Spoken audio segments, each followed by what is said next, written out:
નથી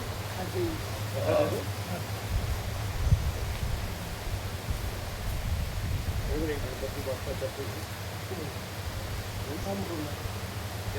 સંપૂર્ણ કઈ રીતે બધી રીતે પ્રકાશ તો એકદમ અલ્ટિમેટ થોડો સાંભળે છે પ્રભુ એવામાં થાય છે પ્રકાશ સાંભળેલું થાય છે અને મારા બધા માટે છે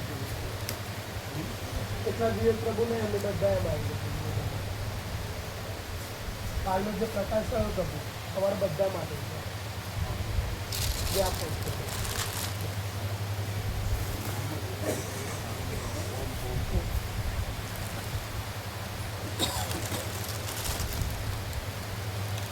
કેવું છું આપણે થોડું કરીને પહેલાં કહ્યું કે તમે એની અંદર આમ થાય છે એ જોઈન્ટ નહીં કરવાનું અખંડ હા એમાં જે એટલે ભરાવવાનું હોય ને આ એક આ છે આપણી પાસે હા વસ્તુ ગ્રામનો પોસ્ટ આપણો આ ઓરાણો પોસ્ટ અને આ બાજુ જે આ આપ્યું એ ગમે તેની માસ્ટર અને કાલે એ આજે એવું બને એટલે મજબૂત જો હોય એટલે એમાં બધું આવી ગયું એ બેમાં હા જે જન્માષ્ટમી આપ્યું એ અને ગણેશ ચતુર્થી આપીએ અને અંદર આવી જાય એ પોસ્ટ પાછા એટલે થાય થાય એટલે પણ કડક ને જત ફાટી જાય એવું આવે છે ને એવું ખબર નહીં આમ સોફ્ટ અને મજબૂત ટકાઉ સંતોષ કરે એવું આવે આવે હા એ લોકો પહેલાં સારું બતાવે પછી ક્ષેત્રે એવું ના એવું નહીં પહેલાં એવું આવે હા પહેલાં એ તો આપણે પછી એની સેવા તે બંધ કરી દીધું આ તો યાદ રાખીને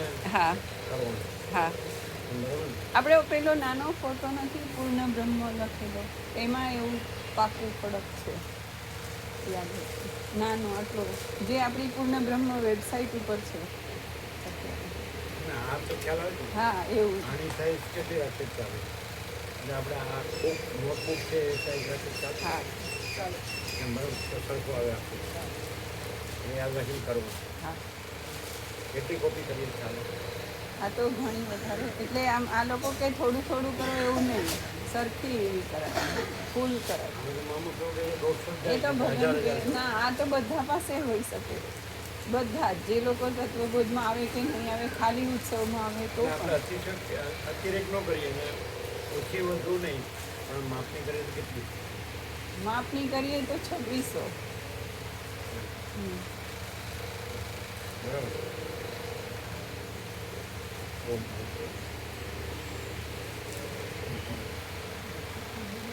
બધું આવી જાય બીજું જોવું ન મળે હા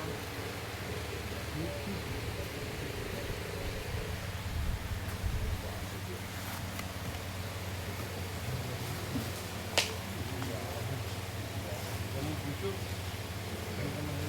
સ્વામીજીને કેમ નથી પૂછ્યું હજી જીનું પ્રભુ પહેલા તમારી પાસે નંબર નથી સુનિતા માતાજીનો છે એમને એ લઈને આવ્યા હતા કોણ લાવ્યું હતું એ અમને નહીં ચીનુ પ્રભુ લાવ્યા હતા કે માતાજી લાવ્યા હતા એ નહોતી ખબર અમને એ જ લાવ્યા છે ને એને એટલે લાવ્યા કે સ્વામીજીને સ્વામીજીને લઈને ના ના લાવ્યા હતા એ કે નહીં અચ્છા એ લગન એમની સાથે લાવ્યા હા અચ્છા ખાલી એમના ઉદ્ગાર શું હતા હા કારણ કે ધ્યાનથી 2 કલાક સાંભળતા હા હા સ્વામીજી હા એમણે જે પ્રકાશ સાંભળ્યો 2 કલાક ધ્યાનથી એમના ઉદ્ગાર શું હતા જતા હા હા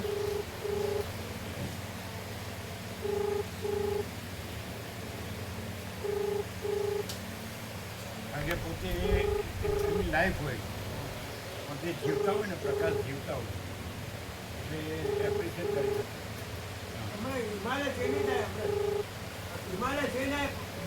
ગંગોત્રી તમે જે વ્યક્તિને કોલ કરી રહ્યા છો તે જવાબ આપી રહ્યા નથી.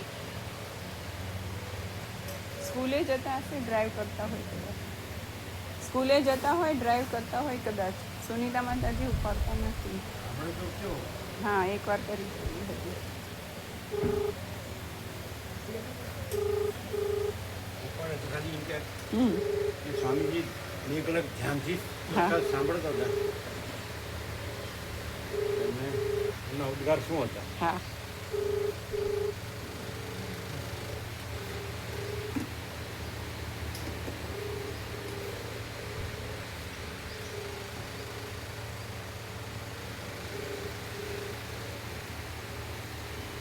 તમે જે વ્યક્તિને પહોંચવાનો પ્રયાસ કરી રહ્યા છો તે આ ક્ષણે તમારો કોલ લેવા માટે સંલગ્ન છે. કૃપા કરી ફરીથી પ્રયાસ કરો.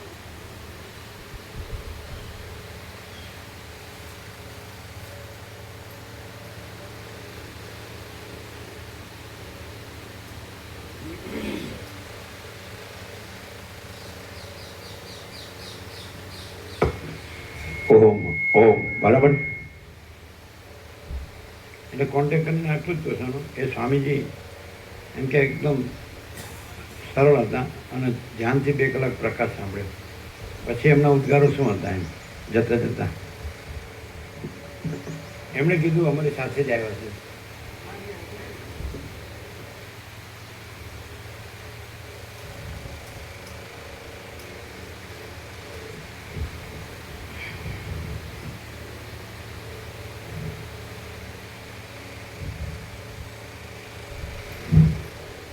परम चिदाकाश, परम ज्योति, अखंड ज्योति, महाचिदाकाश, स्वयं प्रकाश, संपूर्ण प्रकाश, पूर्ण ब्रह्म, अनंत तेजघन, अनंत चिदघन, परमाकाश, केवल अनंत शुद्ध तेजघन, परमाकाश, अखिल आत्मा, पूर्ण ब्रह्म, परमात्मा, परम चिदाकाश, परम ज्योति, अखंड ज्योति, अनंत पूर्ण परम चिदाकाश, परम शांति, स्वयं सिद्ध, स्वयं प्रकाश, स्वयं पूर्ण, स्वस्वरूप, यही सब कुछ है, इसके सिवा कुछ नहीं है। शून्यभास, अनंत कोटि, महाकल्पो है ही नहीं।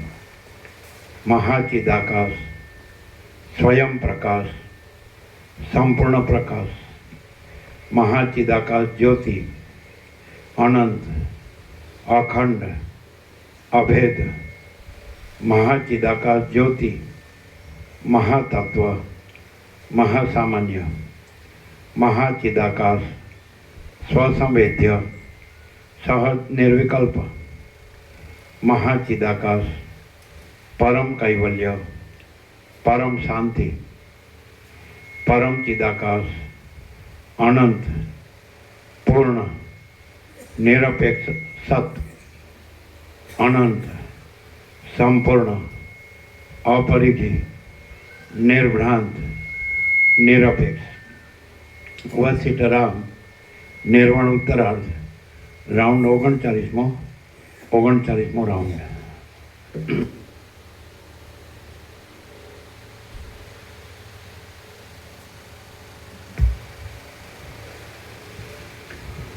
आद्य परब्रह्म सद्गुरु देव की जय। ओम श्री परमात्मने नमः। सद्ग्रंथों शिरोमणि श्री योग वासिष्ठ महारामायण निर्वाण प्रकरण उत्तरार्ध सर्ग 92 पेज नंबर 1415 पेज नंबर 1415 सर्ग 92 वायुनी धारणा थी वायु स्वरूप तथा सर्वात्म भाव। आ 92 सर्ग में वशिष्ठजी वायुनी धारणा वडे वायु रूप बनी जता ते संबंधी कर्मनो विस्तार वर्णवी बतावा छे। અને ત્યાર પછી પોતાના આકાશ ભાવ વિશે તથા સર્વાત્મ્ય ભાવ વિશે વર્ણન કરશે. વશિષ્ઠ બોલ્યા, પછી જગત જોવાના કૌતુકને લીધે મેં ધીર વૃત્તિ વડે પવનની ધારણા બાંધી અને હું મહાવિસ્તારને પામ્યો. હું પવનરૂપ થઈ ગયો અને વેલરૂપી સ્ત્રીઓના સમૂહને આનંદ આપવા લાગ્યો. હું કમળ, ઉત્પલ, ડોલર આદિના નિકુંજની અંદરના સુગંધને સ્વાધીન કરીને તેની રક્ષા કરવા માંડ્યો. જળબિંદુઓને અને ઝાકળને હું લીલાથી ઉડાડવા લાગ્યો અને સુરત ક્રીડાથી થાકી ગયેલા પ્રાણીઓના સર્વ અવયવોને શીતળતાથી પ્રફુલ્લ કરવા ઈચ્છી રહ્યો. ઘાસ, ઝાડી, લતા, વેલ વગેરેના પાંદડાને હું કુશળતાથી કંપાવી રહ્યો અને લતાના, ઔષધિના, ફળોના અને પુષ્પોના સુગંધથી સુશોભિત રહેવા લાગ્યો. હું માંગલિક સમયમાં સારું ભાવિ બતાવવા માટે કોમળતા, શીતળતા, મંદતા આદિ ગુણો ધારણ કરી રહ્યો. લલના લોકને લાડ લડાવવા લાગ્યો. ઉત્પાદ કાળમાં મહાભયંકર થઈ રહ્યો અને પ્રલય કાળમાં મોટા પર્વતોને પણ પાંદડાની પેઠે ઉડાડી દેવા લાગ્યો. હું પવન રૂપે નંદનવનની અંદર ડોલર, મંદાર આદિ પુષ્પોના મકરંદની રજથી રાતા રંગનો થઈ ગયો હતો અને નરકમાં અંગારાના ભારથી તથા ઘણી ઝાકળથી વ્યાપ્ત થઈ રહ્યો હતો. સમુદ્રની અંદર સરળ તરંગોના ઉછળવાથી મારા ચલનનું અનુમાન થતું હતું.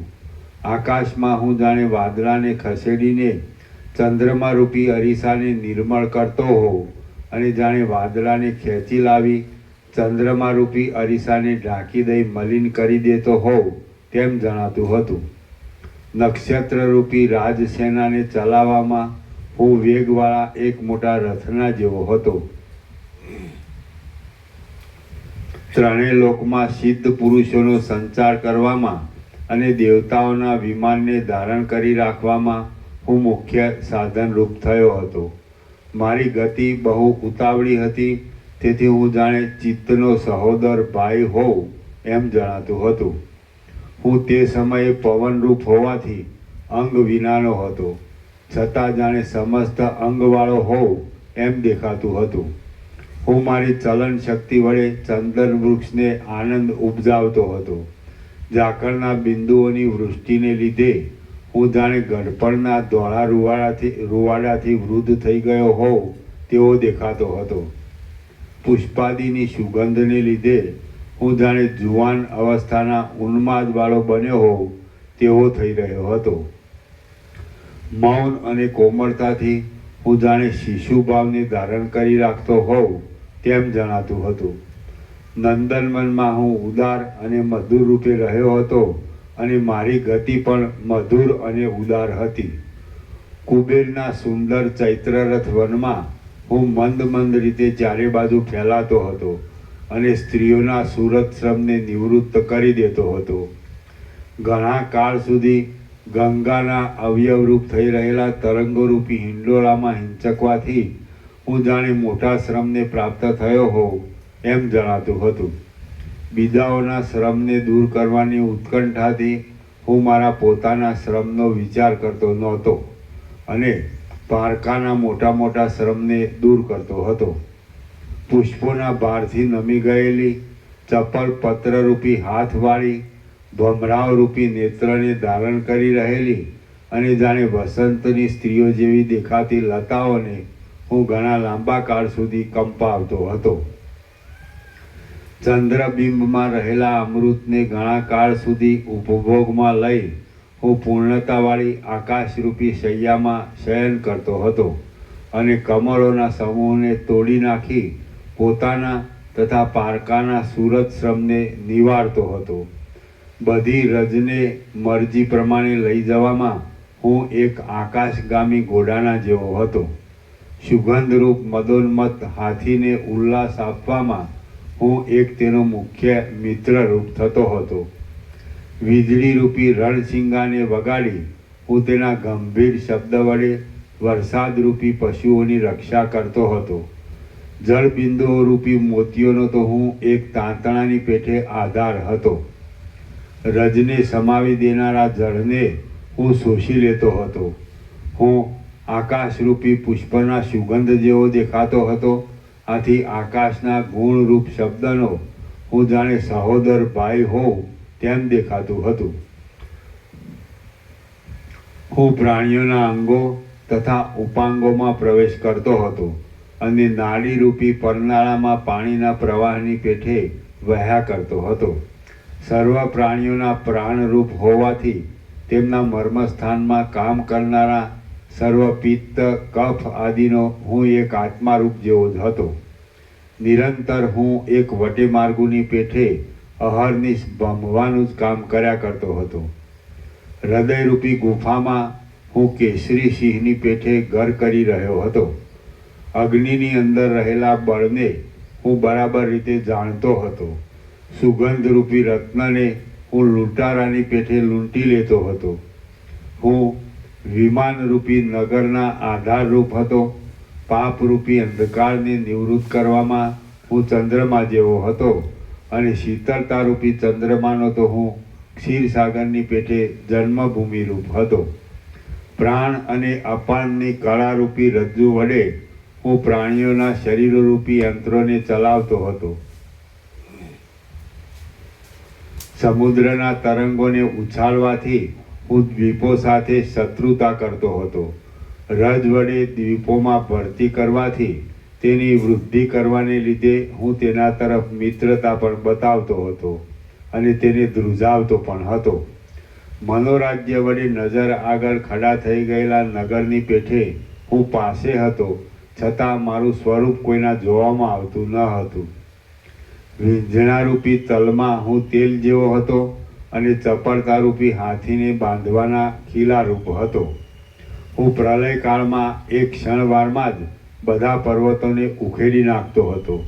જેમ ગંગાનો પ્રવાહ બધા તરંગોને એક કરી દે છે, તેમ હું નાના પ્રકારના રંગોમાં ધૂળનું મિશ્રણ કરી તે સર્વની એકતા કરી દેતો હતો. હું ધુમાડાના વાદળાના મોટા મોટા ગોટાઓને વહેતો હતો અને પાણીમાં મોટી ચકડીઓ પેદા કરતો હતો. ગંગાના પ્રવાહરૂપી મકરંદના જળસમૂહને ધારણ કરી રહેલા આકાશરૂપી નીલકમલમાં હું ભમરારૂપ થઈ રહ્યો હતો. મારો કંસમાં વંટોળિયા વાયુનો ઝપાટો લાગતા ઉખડી ગયેલા જૂના ઘાસોને હું ધીમે ધીમે ઘસડી જતો હતો. ક્રિયાશક્તિરૂપી કમલવનને હું સૂર્યની પેઠે વિકાસ આપતો હતો. શબ્દરૂપી વૃષ્ટિને વરસવામાં હું એક વરસાદના જેવો હતો. આકાશરૂપી જંગલમાં હું હાથીની પેઠે વિચરતો હતો. શરીરરૂપી ઘરમાં હું યંત્રની પેઠે નિરંતર શબ્દ કર્યા કરતો હતો. ધૂળરૂપી સ્ત્રીઓના સમૂહને અને વન પંક્તિરૂપ નાયિકાને આલિંગન કરવામાં હું એક નાયકના જેવો હતો. ઘી વગેરેને જમાવી દેવું, પાણી વગેરેને શોષી જવું, મેઘ વગેરેને ધારણ કરી રાખવું, ઘાસ આદિને કંપાવવો, ગંધને લઈ જવો અને તાપને દૂર કરવો, એ 6 કર્મ કરવાને લીધે મને ઠેઠ પ્રલય સુધી એક ક્ષણ માત્ર પણ વિશ્રામ મળતો ન હતો. હું નિરંતર રસને શોષી લેવામાં વ્યગ્રતાવાળો હતો અને જાણે તેજનો એક ભાઈ હોઉં તેમ તેને ઉત્તેજન આપતો હતો. હું જ લેવડ દેવડ કરનાર હાથ પગ આદિ અવયવોને ચલાવતો હતો. શરીરરૂપી નગરની અંદર હું નાડીઓને માર્ગે અખંડ રીતે ગતિ કરતો હતો. અન્ન રસમય દેહરૂપી પાત્રમાં હું પ્રાણ અપાન આદિના આકારે ફરતો રહેતો હતો. હું આયુષ્યરૂપી પ્રાણનું રક્ષણ કરવામાં અને તેનો વ્યય કરવામાં એક મોટા વ્યાપારી જેવો હતો. શરીરરૂપી નગરીનો નાશ કરવામાં અને તેનું નિર્માણ કરવામાં જ હું બહુ પરાયણ થઈ રહ્યો હતો. અંધરસના મેલનું, તેના સારભાગનું તેમજ ત્વચા, રક્ત, માંસ આદિનું અથવા વાત, પિત્ત આદિ ધાતુઓનું પૃથ્થકરણ કરવામાં હું બહુ નિપુણ હતો. મેં એ વાયુભાવની અંદર એક પરમાણુ જેવડા સૂક્ષ્મ ભાગમાં પણ સર્વ જગતને જોયું હતું અને એ જગતમાં પણ પૃથ્વી આદિના રૂપે પ્રસિદ્ધ રીતે હું પોતે જ સ્થિરપણે ફેલાઈ રહ્યો હતો. આરોપિત દ્રષ્ટિથી જોઈએ તો એક પરમાણુ જેવડા ભાગમાં પણ જાણે અનંત સૃષ્ટિઓ ચાલી રહી હોય એમ જણાતું હતું અને પરમાર્થ દ્રષ્ટિથી જોઈએ તો કશી પણ સૃષ્ટિ તેમાં રહી ન હતી. આરોપિત દ્રષ્ટિએ જોઈએ તો એક પરમાણુ જેવડા ભાગમાં પણ જાણે અનંત સૃષ્ટિઓ ચાલી રહી હોય એમ જણાતું હતું અને પરમાર્થ દ્રષ્ટિથી જોઈએ તો કશી પણ સૃષ્ટિ તેમાં રહી ન હતી. કેમ કે શૂન્યના જેવા પરમ તત્વમાં બીજા કોની સ્થિતિ સંભવે? જેમ ચંદ્ર, સૂર્ય, પવન, અગ્નિ, ઇન્દ્ર, લક્ષ્મીજી, કુબેરજી, શિવજી, બ્રહ્મા, હરિ, ગંધર્વ, વિદ્યાધર, મોટા નાગો, સાગરો, પર્વતો, દ્વીપો, દિશાઓના અંતરો, મહાસાગરો, બીજા લોકાંતરો, લોકપાલો, ક્રિયાઓ, કાળની કલ્પના અને તેના ક્રમો, સ્વર્ગ, પૃથ્વી, પાતાળ, પ્રાણીઓ વડે ભરેલા બીજા લોકોના અંદરના ભાગો, ભાવ, અભાવ, વિયોગ, જરા-મરણ અને ભ્રાંતિ ઇત્યાદિ સાથે સર્વ સૃષ્ટિઓ પ્રત્યે પરમાણુ જેવડા ભાગમાં પણ જાણે રહી હોય એમ જણાતું હતું, પણ વસ્તુતઃ જોતા તેમાંનું કશું ન હતું. આમ હે રામચંદ્રજી, મેં પંચ મહાભૂત બની જઈ ત્રૈલોક્ય રૂપી કમળની અંદર તે સમયે વિહાર કર્યો હતો. પૃથ્વી, જળ, તેજ, વાયુ તથા આકાશના સંબંધથી બંધાયેલા અને સ્થાવર પ્રાણીઓમાં ગણાયેલા એવા વૃક્ષોનો રસ મેં તેમના મૂળિયામાં પ્રવેશ કરી પીધો હતો અને તેનો અનુભવ લીધો હતો. જાણે અમૃતથી જ ઘટ અવયવવાળા રચાયા હોય એવા દેખાતા અને ચંદનના રસની પેઠે શીતળતા આદિ ગુણોથી સુશોભિત એવા ચંદ્રબિંબોમાં મેં ઝાકળની શીતળતાવાળી સૈયાની પેઠે શયન કર્યું હતું. દિશાઓને વિશે બધી ઋતુઓમાં વિકસિત રહેનારા વનોના સમૂહમાં હું નાના પ્રકારના સુગંધો વડે રમણીય એવા પુષ્પોના સમૂહોનો ઉપભોગ કરતો હતો અને ઉચ્છિષ્ટ કરેલો મકરંદ ભમરાઓને ઉપભોગ માટે આપતો હતો. એના નીચે ટિપ્પણી છે. ઉપર પ્રમાણે ધારણાથી આકાશરૂપ થતાં તેમાં પણ તેવા જ અનુભવ વિશે સમજી લેવું. આકાશરૂપી આંગણામાં ફેલાઈ રહેલી ઉન્નત અને સારી રીતે પથરાયેલી ધોળા વાદળાની માળાઓ રૂપી શૈયાઓ ઉપર મેં જાણે માખણની કોમળ સ્થલીમાં શયન કરતો હોઉં તેમ શયન કર્યું હતું. દેવતાઓની અને સિદ્ધ લોકોની સ્ત્રીઓના પુષ્પની પાંખડીની પેઠે કોમળતાવાળા અને શ્યામ લક્ષ્મી વડે સુશોભિત એવા અંગોમાં મેં કામ વાસના વિના શયન કર્યું હતું. મેં કમલિનીના વન વિશે અને કુમુદ, કલ્હાર તથા કમલ આદિ પુષ્પોને વિશે કલહંસની સ્ત્રીઓ સાથે ક્રીડા કરતા કોમળ એવા કોલાહલનો અવાજ ઉત્પન્ન કર્યો હતો. બ્રહ્માંડ રૂપ થઈ જતાં મેં ગતિ કરનારી નદીઓને ટકાવી રાખવામાં મૂળ રૂપ એવા ભૂમંડળ સાથે પ્રાણીઓવાળા જગતોના સમૂહને અવયવો વડે ધારણ કર્યા હતા અને પર્વતોને રૂવાડાની પેઠે ધારણ કર્યા હતા. જગતમાં પ્રસિદ્ધ અને આકાશને અડકતા એવા પર્વતો, નદીઓ રૂપી લાંબા સૂત્રવાળા સમુદ્રો સાથે પ્રતિબિંબવાળા અરીસાની પેઠે મારા અવયવોમાં વિશ્રાંત થઈ રહ્યા હતા. જેમ માખી તથા લીખ વગેરે જ્ઞાનપૂર્વક પ્રાણીઓના દેહમાં વિશ્રાંતિ લે છે, તેમ મારા દેહની અંદર સિદ્ધ, વિદ્યાધર આદિ પ્રાણીઓની સૃષ્ટિએ વિશ્રાંતિ કરી હતી. પોતાના શરીરમાં કાળા, રાતા, ધોળા, પીળા અને લીલા વર્ણને ધારણ કરી રહેલા તેમજ સ્નિગ્ધ વૃક્ષોની પેઠે સ્થિરતાથી જમીનના રસનું આકર્ષણ કરનારા સૂર્ય વગેરે મારી કૃપાથી જ આનંદ વડે વિશ્રામ લેતા હતા. સમુદ્રરૂપી મુદ્રાવાળી અને 7 દ્વીપોને લીધે 7 રૂપે વિભક્ત દેખાતી પૃથ્વીને પોચામાં ધારણ કરી રાખેલા કંકણની પેઠે મેં ધારણ કરી રાખી હતી. વિદ્યાધરોની સ્ત્રીઓની અંગરૂપી એષ્ઠિકાનો અદ્રષ્ટપણે નહીં દેખાય તેમ સ્પર્શ કરી મેં તેના રોમે રોમ ખડા કર્યા હતા. નદીઓ રૂપી નાળીઓમાં રહેલા નિર્મળ પુષ્કળ જળરૂપી રસને ધારણ કરી રહેલા અનેક છિદ્રોવાળા એવા પર્વત આદિ અનેક જગતો મારા અસ્થિઓના સમૂહરૂપ અને માંસ આદિરૂપ થઈ રહ્યા હતા.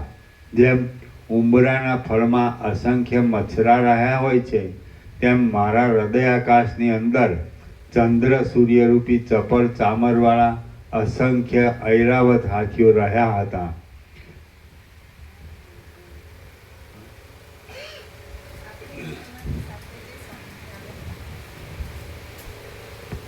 એ બહુ સરળ છે અને અહીંયા જે તત્વબોધ થયો એ વખતે ફૂલ ધ્યાનથી એક રસથી સાંભળતા હતા. તો એમના ઉદ્ગારો શું હતા?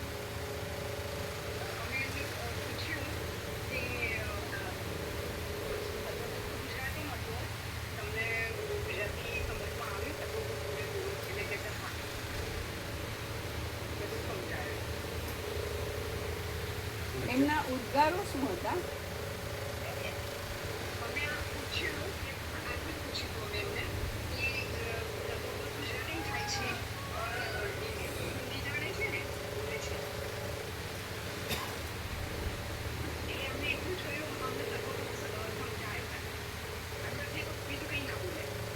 કેવો લાગ્યો એમ કંઈ નથી. કેવો લાગ્યો?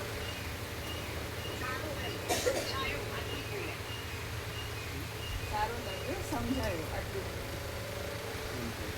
ઓમ ઓમ ઓમ.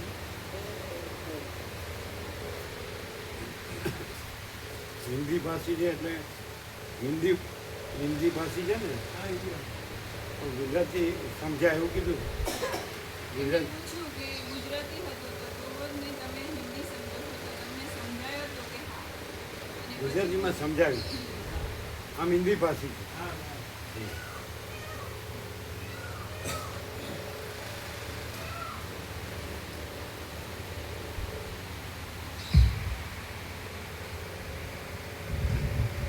જેમ ઉંબરાના ફળમાં અસંખ્ય મચ્છરા રહ્યા હોય છે, તેમ મારા હૃદયાકાશની અંદર ચંદ્ર સૂર્યરૂપી ચપળ ચામરવાળા અસંખ્ય ઐરાવત હાથીઓ રહ્યા હતા.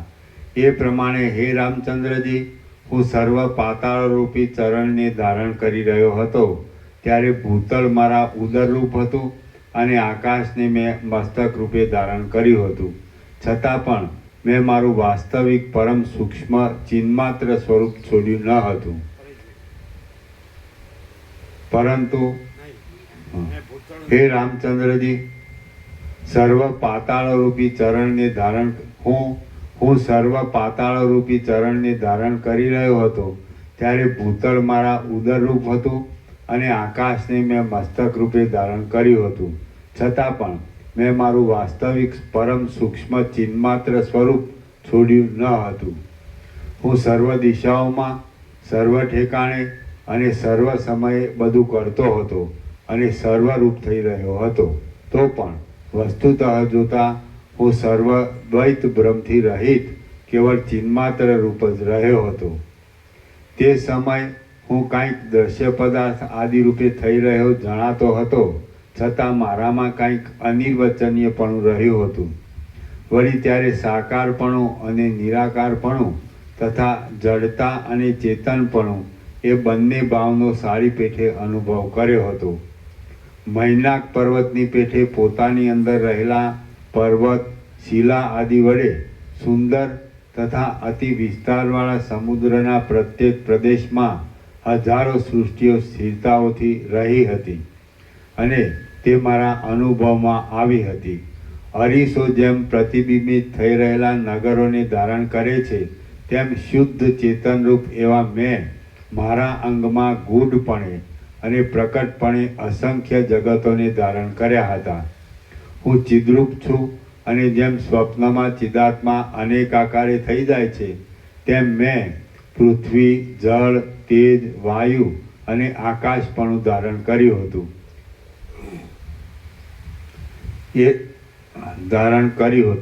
એ સગળો માયાનો જ એક ઠાઠ હતો.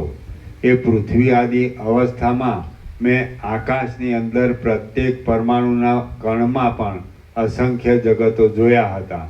એવી રીતે પ્રત્યેક પરમાણુની અંદર મહાવિસ્તારવાળું ચિદાકાશ પથરાઈ રહ્યું હતું.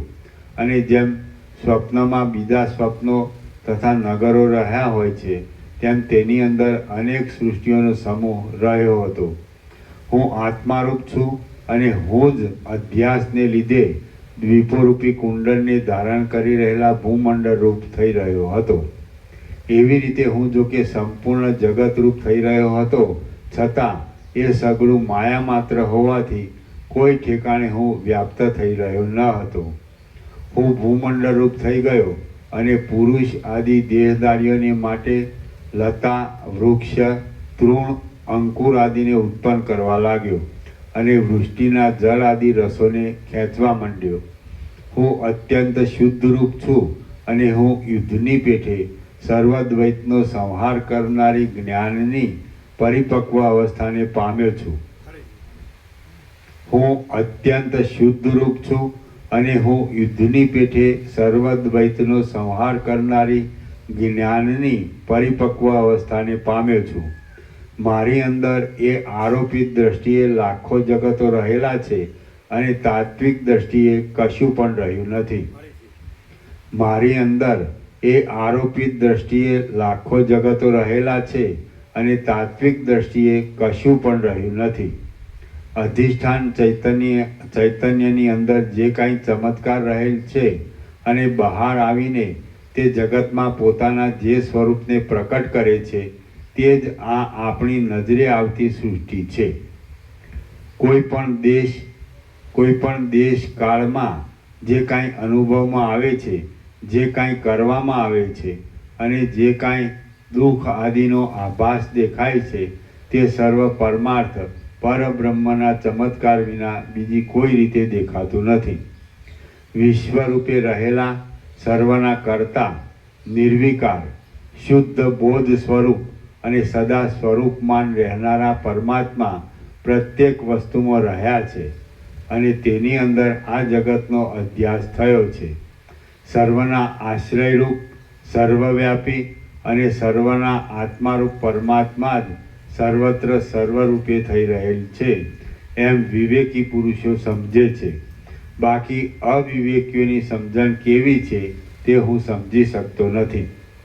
જેમ તાવની અંદર ગરમી રહી છે તેમ આકાશના જેવા નિરાકાર, નિર્વિકાર અને મહાવિશાળ એવા ચિદાત્માના સ્વરૂપમાં આ જે સૃષ્ટિની પરંપરા નિરંતર ભાષા કરે છે તે ચિદાકાશની અંદર જ આરોપિત રૂપે રહેલ છે. ભેદની પ્રતીતિ માત્ર આભાસ રૂપ છે. વસ્તુતઃ જોતા તો જગત છે જ નહીં, એક અનંત ચિદાકાશ જ છે. ભેદની પ્રતીતિ માત્ર આભાસ રૂપ છે. વસ્તુતઃ જોતા તો જગત છે જ નહીં, એક અનંત ચિદાકાશ જ છે. શ્રી યોગ વાસિષ્ઠ મહારામાયણમાં નિર્વાણ પ્રકરણના ઉત્તરાર્ધનો પરમાર્થ સર્ગયોરેક્ય પ્રતિપાદન નામનો સર્ગ 92મો સમાપ્ત. સર્ગ 93મો. પર્ણકુટીમાં વશિષ્ઠ મુનિને થયેલો સિદ્ધનો સમાગમ. આ 93મા સર્ગમાં વશિષ્ઠજી પોતાની કોટડીમાં ધ્યાનમાં બેઠેલા એક સિદ્ધનું દર્શન કરશે અને પછી તે સિદ્ધ પોતાના વૃત્તાંતનું વર્ણન કરશે. વશિષ્ઠ બોલ્યા, પછી એ કૌતુક જોવાની ઈચ્છાથી હું પ્રયત્નપૂર્વક વિરામ પામ્યો અને આકાશમાં રહેલી મારી પર્ણકુટીમાં પાછો આવ્યો. ત્યાં આવી મેં ચારે બાજુ જોવા માંડ્યું તો કોઈ પણ ઠેકાણે મને મારો પોતાનો દેહ જોવામાં આવ્યો નહીં. ત્યાં તો મેં મારી આગળ માત્ર કોઈ એક સિદ્ધ પુરુષને જ રહેલા જોયા. તે બેઠા હતા, સમાધિનિષ્ઠ હતા અને પરમ પ્રેમરૂપ પરમપદને પામેલા હતા. બાળ સૂર્યની પેઠે તે ઉદય પામતા હતા અને ઈંધણાના બળવાથી પ્રજરી રહેલા અગ્નિની પેઠે મહાદેદીપ્યમાન હતા. તે પદ્માસન વાળીને બેઠા હતા, શાંત હતા. સમાધિને લીધે પોતાના પ્રિય વિષયમાં ચિત્ત સ્થિર થઈ જવાથી નિશ્ચળ હતા અને પગની બે ઘૂંટીની વચમાં તે વૃષણને ધારણ કરી રહ્યા હતા. વિષયોનું ઉલ્લંઘન કરી તે નિર્વિકલ્પ પદમાં રહ્યા હતા. ભસ્મના ત્રિપુંડની રેખા વડે તે સુશોભિત હતા. ગંભીરતાથી તે મનોહર હતા. એનું ઉલ્લંઘન કરીને વિષયોનું ઉલ્લંઘન કરીને હા, વિષયોનું ઉલ્લંઘન કરી તે નિર્વિકલ્પ પદમાં રહ્યા હતા. ભસ્મના ત્રિપુંડની રેખા વડે તે સુશોભિત હતા. ગંભીરતાથી તે મનોહર હતા અને સરખા વિસ્તારવાળા ખભાથી રમણીય એવી ડોકથી તે સુંદર દેખાતા હતા. સારી પેઠે સ્થિર અને ઉદાર એવા પરમાત્મામાં વિશ્રાંતિ પામેલા મન વડે તે પ્રસન્ન મુખવાળા હતા અને પોતાના મસ્તકની સ્થિતિથી તે સુંદર દેખાતા હતા. નાભીની પાસે રહેલા પોતાના ઉન્નત એવા બે હાથની કાંતિથી તે જાણે હૃદય કમળની બહાર નીકળેલા તેજ વડે પ્રકાશિત થઈ રહ્યા હતા. તેમની આંખો પાંપણો સાથે મળી ગઈ હતી અને બાહ્ય ઇન્દ્રિયોના વ્યાપારથી તે રહિત થઈ ગયા હતા. રાત્રિમાં કમળો બીડાઈ જવાથી સૂઈ ગયા જેવા શાંત થઈ રહેલા સરોવરની પેઠે તે શાંત દેખાતા હતા. તે ઉત્પાત વગરના શાંત આકાશની પેઠે ચારે બાજુથી શાંત હતા અને ક્ષોભ વગરના પ્રશાંત હૃદયને ધીર વૃત્તિ વડે ધારણ કરી રહ્યા હતા. તે સમયે હું મારા દેહને દેખતો નહોતો અને પાસે રહેલા સિદ્ધને જ દેખતો હતો. ત્યાં મેં મારા સુંદર ચિત્ત વડે વિચાર કર્યો, આ કોઈ મહાસિદ્ધ પુરુષ છે અને મારી પેઠે જ એકાંતમાં વિશ્રાંતિ મેળવવાની ઈચ્છાથી તે આ દિશાની અંદર આ વિશાળ આકાશના એકાંત ભાગમાં આવી ચડેલ છે. એ મહાસિદ્ધ સત્ય સંકલ્પવાળા છે અને તે હું સમાધિ યોગ્ય એવા એકાંત સ્થળમાં જાઉં એવા વિચારથી અહીં આવેલ છે. તેમણે આ મારી પર્ણકુટી કૌંસમાં પોતાના ધ્યાન માટે યોગ્ય છે એવા વિચારથી તેમણે આ મારી પર્ણકુટી જોયેલી જણાય છે. પછી તેમણે મારે આવવાનો કશો વિચાર કર્યો નહીં હોય. મેં ઘણા લાંબા કાળ સુધી મારા દેહની ઉપેક્ષા કરી હતી, એટલે તે સબ જેવો થઈ ગયો હતો.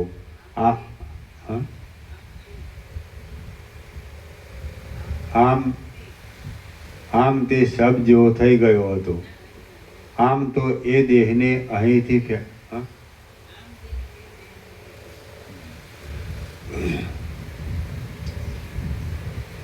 પછી તેમણે મારે આવવાનો કશો વિચાર કર્યો નહીં હોય.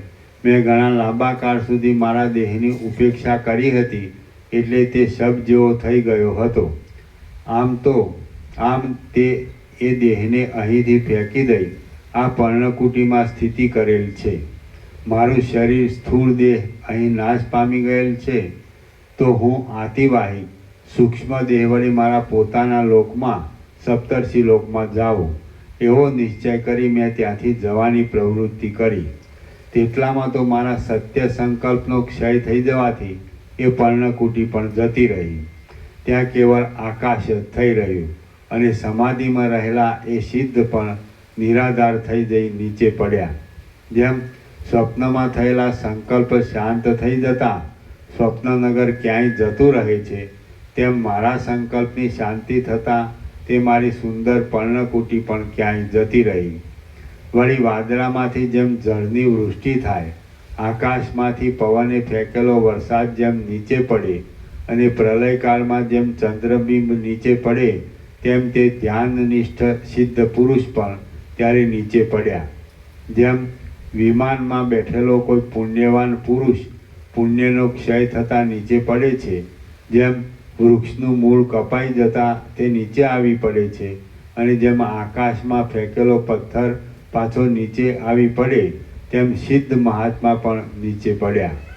હું જ્યાં સુધી અહીં રહું ત્યાં સુધી આ પર્ણકુટી રહો એવો મારો પ્રથમનો સંકલ્પ ક્ષીણ થયો એટલે તે પર્ણકુટી પણ જતી રહી અને પર્ણકુટીનો ક્ષય થતાં તે સિદ્ધ મહાત્મા પણ ક્ષણવારમાં નીચે આવી પડ્યા.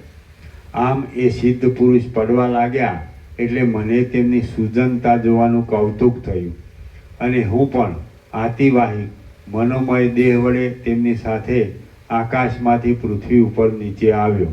જેમ ચક્રીના કુંડાળામાં ભમતું જળ વાયુવ્યૂહના વલણની સાથે નીચે પેસતું જાય છે તેમ એ સિદ્ધ મહાત્મા 7 દ્વીપ અને 7 સમુદ્રને અંતે દેવતાઓને રમવાની કાંચનમય પૃથ્વીમાં નીચે પડ્યા. પ્રાણનો અપાન વડે ઉર્ધ્વ ભાગમાં આકર્ષણ થતાં પગનો ભાગ જેમ પૃથ્વીને અડે છે અને મસ્તકનો ભાગ જેમ ઊંચો રહે છે તેમ પદ્માસન વાળેલી સ્થિતિથી એ સિદ્ધ પૃથ્વી ઉપર પડ્યા. સમાધિને લીધે જળ જેવા થઈ રહેલા તે સિદ્ધ એવી રીતે ચલન થયા છતાં વ્યુત્થિત થયા નહીં, કેમ કે તેમનો દેહ યોગના બળથી વજ્ર પાષાણના જેવો દ્રઢ હતો અથવા રૂહના ઢગલાના જેવો હલકો હતો. પછી મેં તેમને જાગૃત કરવા માટે પ્રયત્નપૂર્વક મેઘપણું ધારણ કર્યું અને બહુ જ બળથી મોટી ગર્જના કરી. આમ હું મેઘરૂપ થઈ ગયો હતો. વર્ષા ઋતુ જેમ મયુરને જાગૃત કરે છે તેમ મેં પોતાની બુદ્ધિની ચતુરાઈ વડે તે દિશામાં મોટા કરાવરૂપી વજ્રને ફેંકી તે સિદ્ધ મહાત્માને સમાધિમાંથી જાગૃત કરી દીધા. એ સિદ્ધ મહાત્મા સમાધિમાંથી વ્યુત્થિત થયા એટલે જેમ વર્ષા ઋતુમાં જળની ધારાઓનો સમૂહ પડવાથી કમલોનો સમૂહ વિકસિત થઈ જાય છે તેમ તે વિકસિત નેત્રવાળા થઈ ગયા અને તેમની અવયવોની શોભા મહાદીપ્યમાન દિસવા લાગી. પ્રબોધને પ્રાપ્ત થયેલા, પરમ શાંત સ્થિતિમાં રહેલા અને પરમાર્થ સ્થિતિમાં હેતુરૂપ એવી સમાધિમાંથી નિવૃત્ત થઈ ગયેલા એ સિદ્ધ મહાત્માને મેં સ્વચ્છ વૃત્તિ વડે પૂછ્યું, હે મુનિશ્રેષ્ઠ, આપ ક્યાં રહ્યા છો અને શું કરો છો? આપ આટલે બધે ઊંચેથી નીચે પડ્યા છતાં આપના ચિત્તમાં એ વિશે કેમ કશી ખબર ન પડી? આ પ્રમાણેનું મારું કહેવું સાંભળીને એ સિદ્ધ મહાત્માએ પોતાની પૂર્વ સ્થિતિનું સ્મરણ કર્યું અને ચાતક પક્ષી જેમ વરસાદ તરફ મધુર વચન ઉચ્ચારે તેમ તે મારા તરફ આ પ્રમાણે સુંદર વચન બોલ્યા. હું જ્યાં સુધી મારા વૃત્તાંતનું સ્મરણ કરું ત્યાં સુધી આપ થોભો, પછી હું મારું પાછળનું સર્વ વૃત્તાંત આપને કહીશ. મનુષ્ય જેમ દિવસમાં કરેલા કર્મને સાયંકાળે સંભાળે છે તેમ એ સિદ્ધ મહાત્માએ મને એ પ્રમાણે કહી પોતાના સમગ્ર પૂર્વ વૃત્તાંતને સંભાળવા માંડ્યું. પછી તે ચંદ્રમાના કિરણના જેવું શીતળ આનંદ ઉપજાવનારું, અનિંદ્ય, નિર્દોષ અને સુખ ઉત્પન્ન કરનાર વચન બોલ્યા.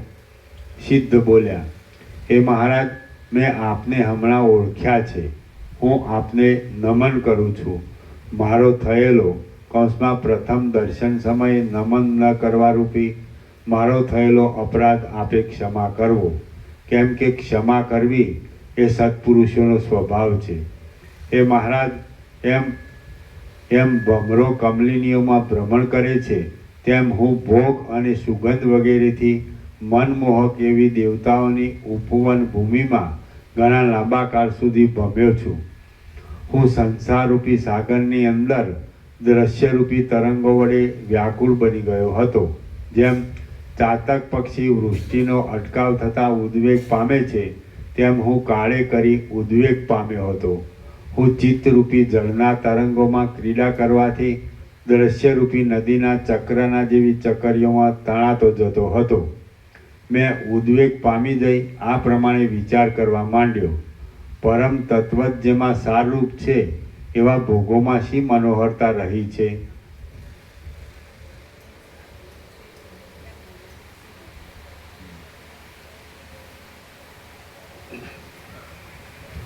પરમ તત્વ સારરૂપ છે, ભોગોમાં શી મનોહરતા રહી છે? માટે હું ઉદ્વેગ રહિત નિર્વિકાર ચિદાકાશની અંદર જ કેવળ વિશ્રાંત થઈ રહું.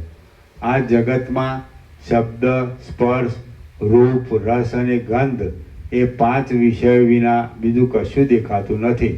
તો પછી એવા પરિચ્છિન્ન અલ્પ સુખમાં હું કેમ રમું? આ સર્વ શબ્દ આદિ વિષય કેવળ ચિદાકાશ રૂપ છે અને ચિન્માત્ર છે. એ ચિદાકાશની અંદર અસત્ય આકારે મિથ્યા રૂપે દેખાતા શબ્દ આદિ વિષયોમાં હું ઉન્મત્તની પેઠે કેમ આનંદ માનું? ખરું જોતા શબ્દ આદિ વિષયો વિષની પેઠે જ મરણ, ઉન્માદ આદિના હેતુરૂપ છે. સ્ત્રીઓ કામને લીધે વિશેષે કરી મોહ ઉત્પન્ન કરનારી છે અને રાગ માત્ર રસિક પુરુષને પણ વિરસતા ઉપજાવનાર છે. આ બધામાં આસક્ત રહેનાર કયો પુરુષ નાશ નથી પામતો? ત્વરિત ગતિવાળી જૂની જરાવસ્થારૂપી મોટી બગલી જીવિત રૂપી શેવાળની અંદર આ મોટી માછલી ભક્ષ્ય માટે મળી છે એમ સમજી શરીરને ગળી જવા ઈચ્છે છે. આ શરીર સમુદ્રમાં ઉત્પન્ન થયેલા પરપોટાની પેઠે ક્ષણવારમાં નાશ પામી જાય તેવું છે. તે દીવાની શિખાની પેઠે પોતાની પાસે દેખાતા છતાં પરવારમાં અદૃશ્ય થઈ જાય છે.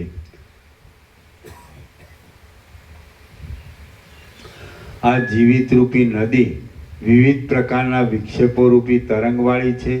ચક્રના જેવી ચકરીઓને પેદા કરનારી છે. જન્મ મરણ રૂપી મોટા બંને કાંઠાવાળી છે. સુખ દુઃખ રૂપી તરંગોને ધારણ કરનારી છે. યૌવન અવસ્થાના આવિર્ભાવ રૂપી કાદવવાળી છે. વૃદ્ધાવસ્થા રૂપી ધોળા ફીણના ગોટાઓવાળી છે. અણધારી રીતે ઉત્પન્ન થનારા સુખરૂપી પરપોટાવાળી છે. વ્યવહાર રૂપી મોટા પ્રવાહની રેખામાં થયા કરતા મૂર્ખ પુરુષોના પ્રલાપરૂપી જળના શબ્દો વડે આકુરતાવાળી છે. રાગદ્વેષ રૂપી વરસાદ વડે વૃદ્ધિ પામનારી છે. ભૂતળરૂપી ચપળ દેહને ધારણ કરનારી છે. લોભ તથા મોહરૂપી મોટા આવર્તવાળી છે અને ચડતી પડતીના ફેરફારવાળી છે. એ કેવળ શબ્દ માત્રથી જ શીતળ દેખાય છે, પણ વસ્તુતઃ જોતા તો તે ત્રિવિધ તાપ વડે તપેલી જ વહ્યા કરે છે. પુત્ર, મિત્ર આદિ પ્રિય પદાર્થોના સમાગમો સંસારરૂપી નદીમાં જળની પેઠે જ નિરંતર વહે જાય છે અને પ્રથમની ધન સંપત્તિ સાવ જતી રહે છે તથા બીજી અપૂર્વ ધન સંપત્તિ પ્રાપ્ત થાય છે. આવા પ્રથમ પ્રાપ્ત થઈને પછી પાછા જતા રહેનારા નષ્ટ પદાર્થોનું શું પ્રયોજન છે? જે પદાર્થો અપૂર્વ રીતે આવી મળે છે તેમાં શી આસ્થા રાખવી? બધી નદીઓનું જળ જો કે વહે જાય છે તો પણ પર્વત, મેઘ આદિમાંથી તેની આવક પણ હોય છે, પરંતુ દેહરૂપી નદીનું આયુષ્યરૂપી જળ તો વહે જાય છે પણ પાછી તેની આવક નથી. કુંભારના ચાકડા ઉપર ચડાવેલા ગઢા તથા કોડિયા આદિ પદાર્થો જેમ ક્ષણે ક્ષણે બદલાયા કરે છે, તેમ આ સંસારરૂપી સાગરમાં સેંકડો ભોગ્ય પદાર્થો પ્રત્યેક દેહે અને પ્રત્યેક ક્ષણે જુદા જુદા રૂપે બદલાઈ જતા જણાય છે. વિષયરૂપી વિષમ શત્રુઓ વિવેકાદી દ્રવ્યને લૂંટી લેવામાં ચતુર ચોર જેવા છે. તેઓ ચારે બાજુ ફરે છે અને વિવેકરૂપી સર્વસ્વને હરી જાય છે. તો તેમાં હું શું સૂતો રહું? આથી હું જાગતો રહું છું. દિવસો આયુષ્યના એક નાના નાના ખંડરૂપ છે. તે વારંવાર આવે છે અને જાય છે. અહો, કાળ વડે જતા રહેનારા એ દિવસોને કોણ જાણે છે? અમુક પદાર્થ આજે મળ્યા, અમુક પદાર્થ કાલે મળશે, અમુક પદાર્થ અમુક આકારનો છે, અમુક પદાર્થ અમુક માણસનો છે અને અમુક પદાર્થ મારો છે. એમ કલ્પનામાં વહી ગયેલા આયુષ્યને તથા આવી ઊભેલા મૃત્યુને લોકો જાણી શકતા નથી. મેં અનંત વનભૂમિઓમાં ભ્રમણ કર્યું છે, અનેક વસ્તુઓનો ઉપભોગ લીધો છે, અનેક રસોનું પાન કર્યું છે અને અનેક સુખ દુઃખોનો અનુભવ કર્યો છે, તો હવે પછી બીજું અહીં શું અપૂર્વ મેળવવાનું છે? સુખ દુઃખનો અનુભવ થવાથી, વારંવાર જન્મ મરણના અખંડ ચક્રાવામાં ભમવાથી અને સર્વ પદાર્થો અનિત્ય હોવાથી હવે અમને ભોગોમાં ઉત્કંઠા રહી નથી. અમે અનેક ભોગોના સમૂહ ભોગવ્યા છે અને અનિત્યતાનો પણ અત્યંત અનુભવ કર્યો છે, પણ અહીં કોઈ પણ સ્થળે અમને અત્યંત વિશ્રાંતિ મળતી જ નથી. હું ઊંચા શિખરોવાળી મેરુ પર્વતની ઉપવન ભૂમિમાં અને લોકપાલોની મહાનગરીઓમાં ખૂબ ભમ્યો છું, છતાં મને શાશ્વત અને નિરંતર એવું શું સાંપડ્યું છે? સર્વત્ર વૃક્ષો કાષ્ઠ વડે વ્યાપ્ત છે, પ્રાણીઓ માંસ વડે વ્યાપ્ત છે, પૃથ્વી મૃત્તિકા વડે વ્યાપ્ત છે અને સર્વત્ર દુઃખો તથા અનિત્યતા રહેલા છે. તો તમે જ કહો, તેમાં શો ભરોસો રાખવો? જે મનુષ્યને કાળે પોતાની ઝપટમાં લીધો છે, તેને ધન, મિત્રો, સુખો કે બાંધવો પણ રક્ષી શકતા નથી. માણસો ધૂળના ઢગલાના જેવા અસ્થિર છે. આ પર્વતની તળેટીમાં પડેલા વરસાદના જળની પેઠે તેઓ વિષયોની અંદર આસક્ત થઈ જઈ કશો પુરુષાર્થ કર્યા વિના જ મરણ શરણ થાય છે. વિષયો મારા મનને હરી શકતા નથી, તેમ જુદી જુદી જાતની વિભૂતિઓ પણ મને મનોહર લાગતી નથી. કેમ કે આ જીવિત મદોન્મત અંગનાના કટાક્ષપાતના જેવું અતિ ચપળ છે. હે મહારાજ, જ્યાં આજે કે કાલે ક્રૂર કાળ મસ્તક ઉપર પગ મૂકવાને કે આપત્તિ આપવાને તૈયાર થઈ રહ્યો છે, ત્યાં કયા સમયે, કોને, ક્યાંથી અને કયા પ્રકારે આ અનિત્ય પ્રપંચનો ભરોસો બંધાય? શરીર પાંદડાના જેવું ચપળ છે. જીવિતની સ્થિતિ પ્રતિદિન ઘસારાને લીધે જીર્ણ થતી જાય છે. બુદ્ધિ અધીરતા વડે વ્યાપ્ત છે અને રસો નીરસ દેખાય છે.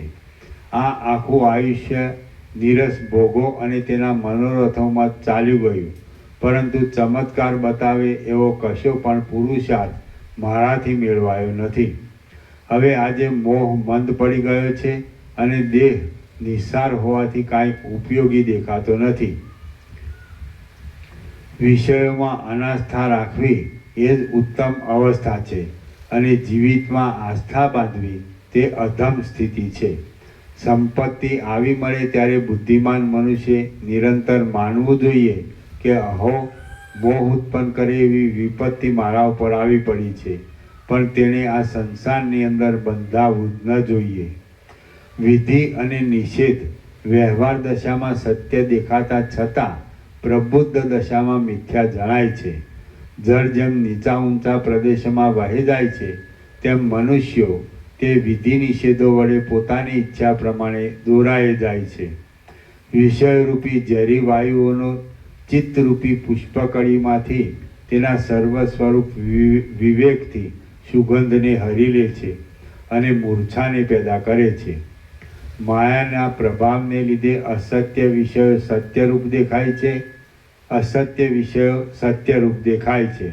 જેમ આવરણને લીધે સત્ય પરમ તત્વ અવિવેકીઓને અસત ભાસે છે, તેમજ અજ્ઞાનને લીધે અસત્ય વિષયો પણ સત્ય જેવા દેખાય છે. બે કાંઠાના વચલા પ્રદેશમાં પોતાના પ્રવાહને હિંડોળાની પેઠે ઝુલાવતી નદીઓ જેમ સમુદ્ર તરફ ખેંચાય છે, તેમ મનુષ્યોનો સમૂહ વિષયો તરફ ખેંચાય છે. ચિત્તરૂપી બાણ પોતાના મૂળ લક્ષ્યને છોડીને વિષયો તરફ દોડે છે ને જેમ કૃતજ્ઞ પુરુષ સુહૃદપણાનો સ્પર્શ કરતા નથી, તેમ તે બાણ પાછું ફરીવાર ગુણનો, કસ્મા વિવેક વૈરાગ્ય આદિ ગુણરૂપી પ્રત્યંચાનો સ્પર્શ કરતું નથી. આયુષ્ય એક ઉત્પાદ કરનાર વાયુની પેઠે અનેક જોખમવાળું છે અને તે સ્નેહ વડે બંધનમાં નાખવાથી મહાશત્રુના જેવું છે. બંધુઓ બંધનરૂપ છે અને ધન અંતે નિધન મૃત્યુ લાવે છે. સુખો જ અતિ દુઃખરૂપ છે, સંપત્તિઓ જ પરમ આપત્તિરૂપ છે, ભોગો જ સંસાર સંબંધી મહારોગો છે અને આસક્તિ જ પરમ ઉદ્વેગકારી છે. સર્વ સંપત્તિઓ વિપત્તિમાં નાખનાર છે, સુખ પણ પરિણામે કેવળ દુઃખ જ ઉત્પન્ન કરનાર છે, અને જીવિત છેવટ મરણને માટે જ થાય છે. અહો, તમે વિચિત્ર માયાનો વિલાસ તો જુઓ. ઇષ્ટ અનિષ્ટ ફળ આપનારા કાળના અનેક ફેરફારોનો, પ્રિય પદાર્થોના વિયોગોનો અને કાંઈક સુખનો પણ અનુભવ કરતાં કરતાં માણસ ગરડા થઈ જાય છે. વિષયોનો ઉપભોગ આપનારા ભોગો સર્પોની ફણાઓ જેવા જ છે, કેમ કે તેમનો જરા સરખો સ્પર્શ થતાં જ તે તરત કરડી પડે છે અને વળી તેઓ પ્રતિક્ષણ નાશને પ્રાપ્ત થતા દેખાય છે. પ્રયત્ન વિના જ સ્વતઃ સિદ્ધ હોવાથી પ્રાપ્ત થઈ શકે એવા પરમપદની પ્રાપ્તિથી રહિત, છેવટ પરિણામ ક્ષય પામનારા આકારને ધારણ કરી રહેલ, પ્રયત્ન વિના જ સ્વતઃ સિદ્ધ હોવાથી પ્રાપ્ત થઈ શકે એવા પરમપદની પ્રાપ્તિથી રહિત, છેવટ પરિણામે ક્ષય પામનારા આકારને ધારણ કરી રહેલ વિકરાળ અને કષ્ટકારક કર્મો વડે આખું આયુષ્ય વ્યર્થ ચાલ્યું જાય છે. બંધનમાં બંધાઈ ગયેલા વનના હાથીઓની જેમ ભોગોની આશામાં તૃષ્ણાથી બંધાઈ ગયેલા અવિવેકી પુરુષોને પગલે પગલે અપમાન મળે છે. સંપત્તિઓ અને સ્ત્રીઓ તરંગોના ઉછાળાઓના જેવી ક્ષણભંગુર છે, તો કયો વિવેકી પુરુષ સર્પની ફણાઓરૂપી છત્રની સાયાના જેવી ક્ષણિક એવી સ્ત્રી સંપત્તિ આદિમાં આનંદ માને. મનોહર એવા વિષયો ભલે હો અને મનોહર એવી વિભૂતિઓ પણ ભલે હો, પરંતુ જીવિત મદોન્મત્ત સ્ત્રીના કટાક્ષપાતના જેવું ક્ષણભંગુર છે. જેઓ ઉપરથી રમણીય દેખાતા અને પરિણામે અત્યંત નીરસ એવા વિષયોમાં રમે છે, તેઓ છેવટ નરકમાં પડે છે. ધન તો દ્વંદ્વના દોષો, ક્ષુધા, પીપાસા, શીત, ઉષ્ણ આદિ વડે વ્યાપ્ત છે, દુસાધ્ય છે, અસ્થિર છે અને તે અવિવેકી પુરુષોને સેવા યોગ્ય છે. તેમનાથી કોઈ દિવસ પણ મને સંતોષ થતો નથી.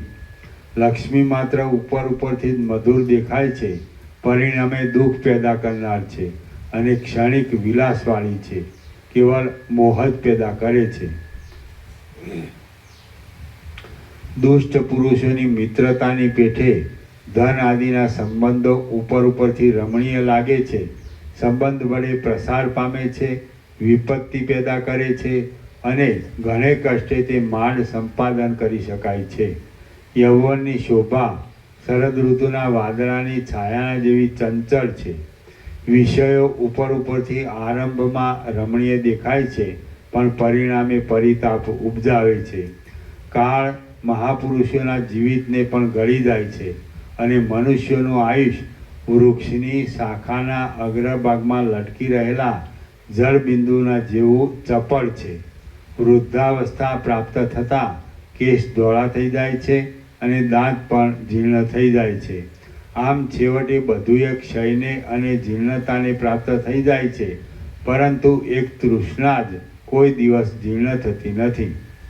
ભોગોના વિસ્તારથી અતિ ગહન એવા સર્વ પ્રકારના દેહરૂપી જંગલની અંદર એક તૃષ્ણારૂપી વિષમંજરી જ અહર્નિશ વિકસિત રહે છે.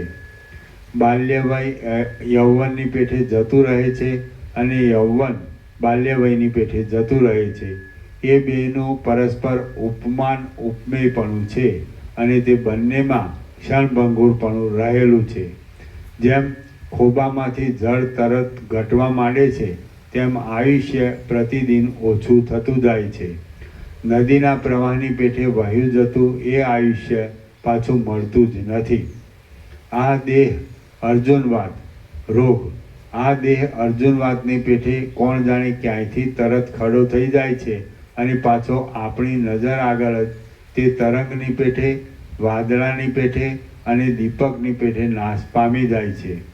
રમ્ય પદાર્થોમાં મને અરમ્યપણું જોવામાં આવ્યું, સ્થિર પદાર્થોમાં મેં અસ્થિરતા જોઈ અને સત્ય જણાતા પદાર્થોમાં પણ મને અસત્યતાનો અનુભવ થયો. આથી અમે વૈરાગ્યવાન થઈ ગયા છીએ.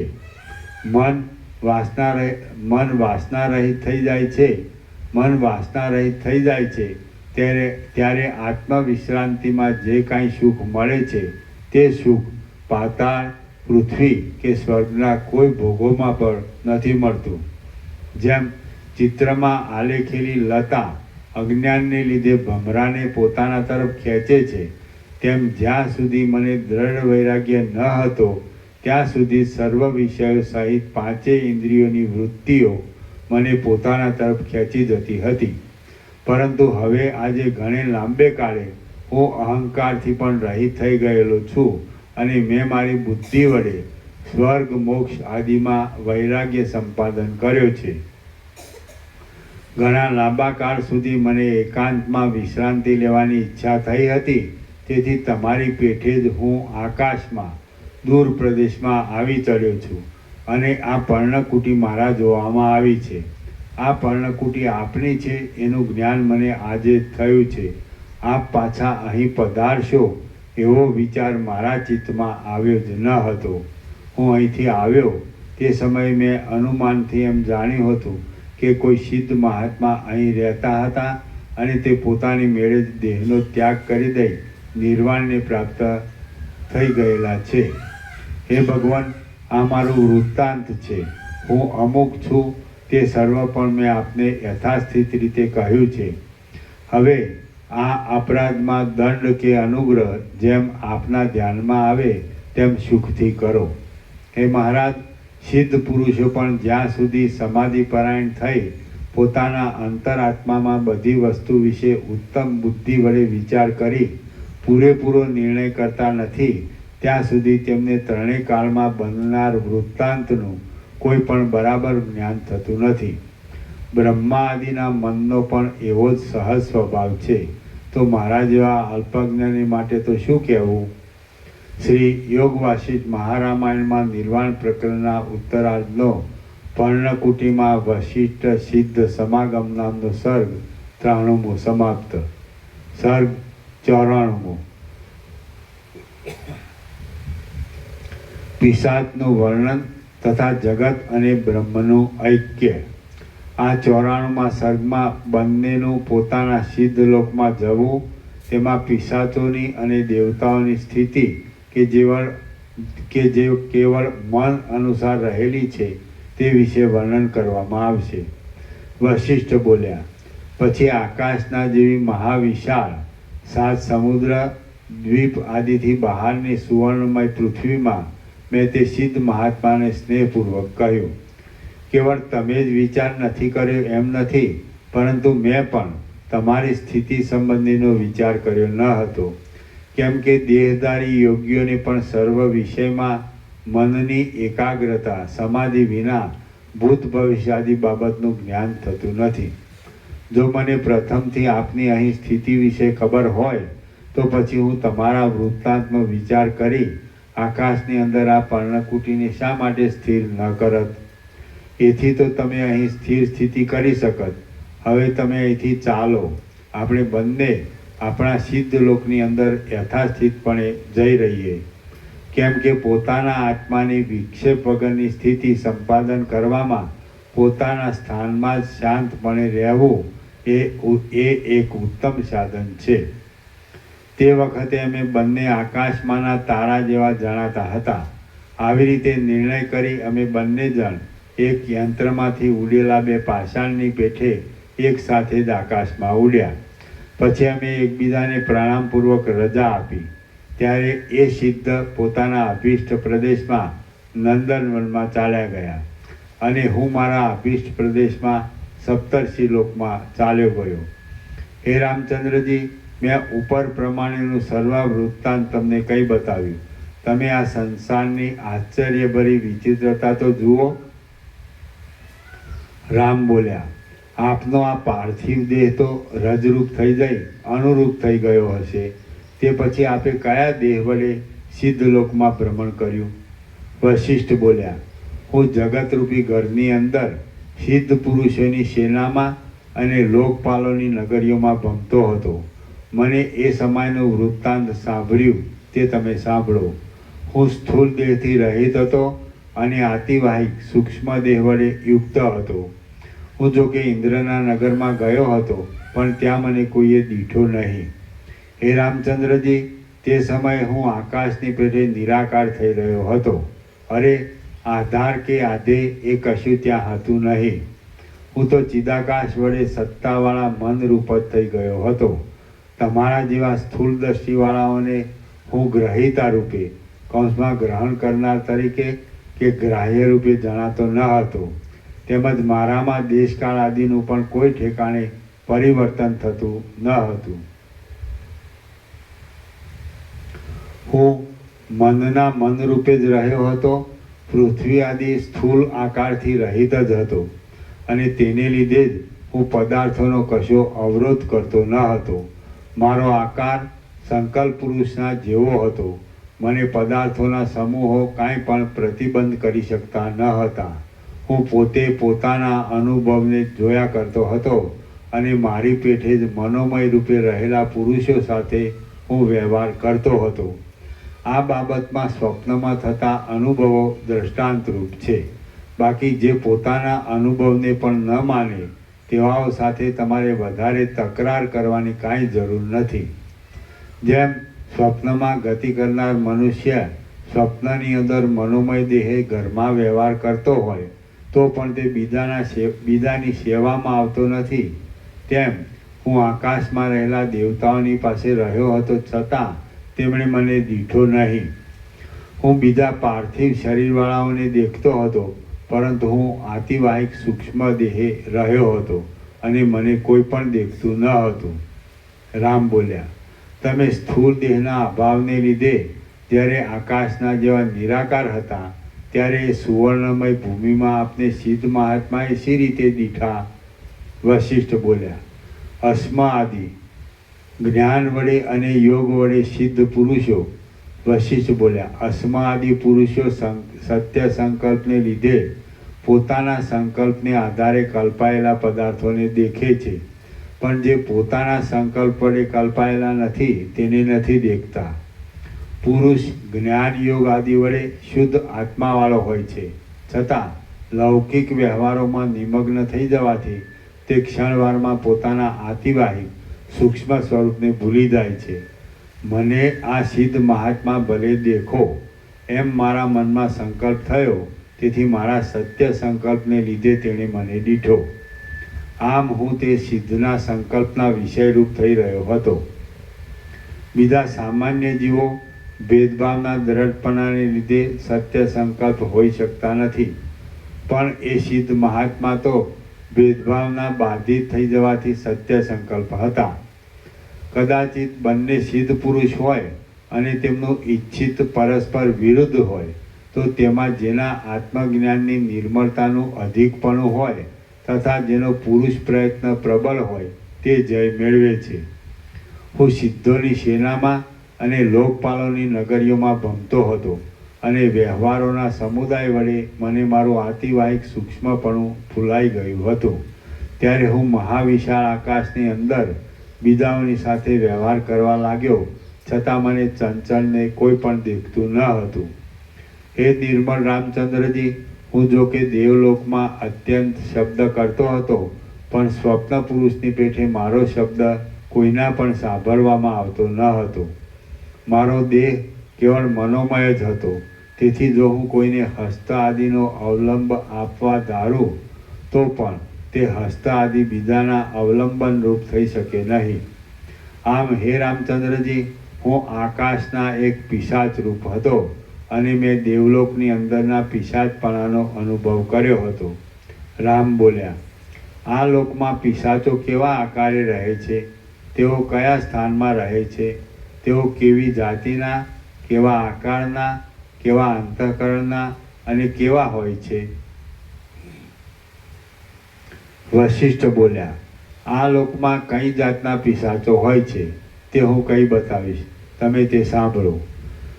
જે માણસ પ્રસંગ પ્રાપ્ત વચન બોલતો નથી તે સભ્ય સભામાં બેસવા યોગ્ય ગણાતો નથી. કેટલાક પિશાચો આકાશના જેવા અને મનોમય સૂક્ષ્મ દેહવાળા હોય છે.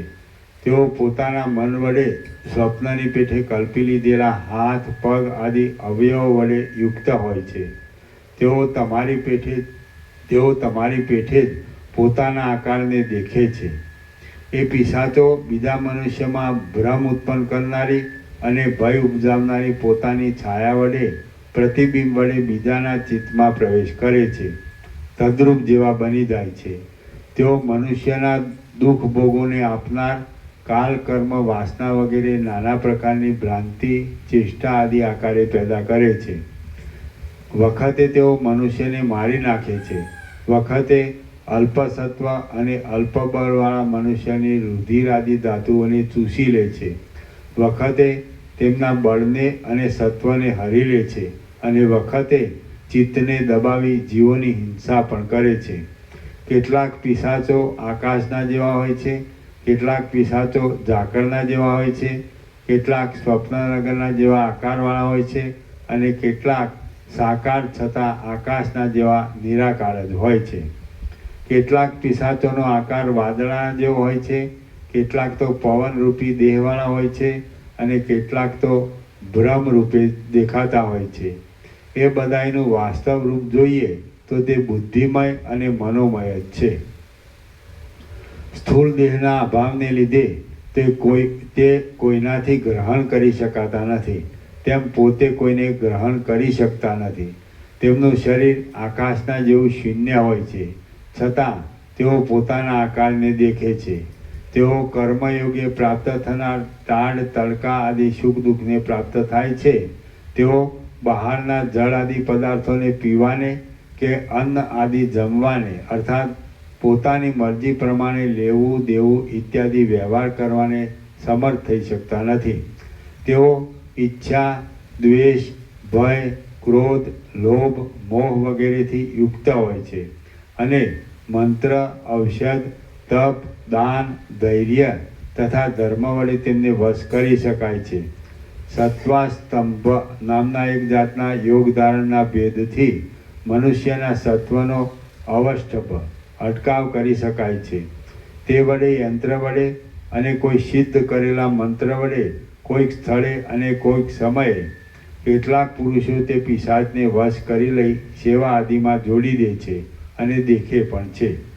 પિશાચોની યોનિ એક દેવ યોનિ છે. તેથી કેટલાક તો દેવોના જેવા ઐશ્વર્યવાળા હોય છે, કેટલાક તો મનુષ્યના જેવા લક્ષ્મીવાળા લાગે છે, અને કેટલાક તો સર્પના જેવા હોય છે.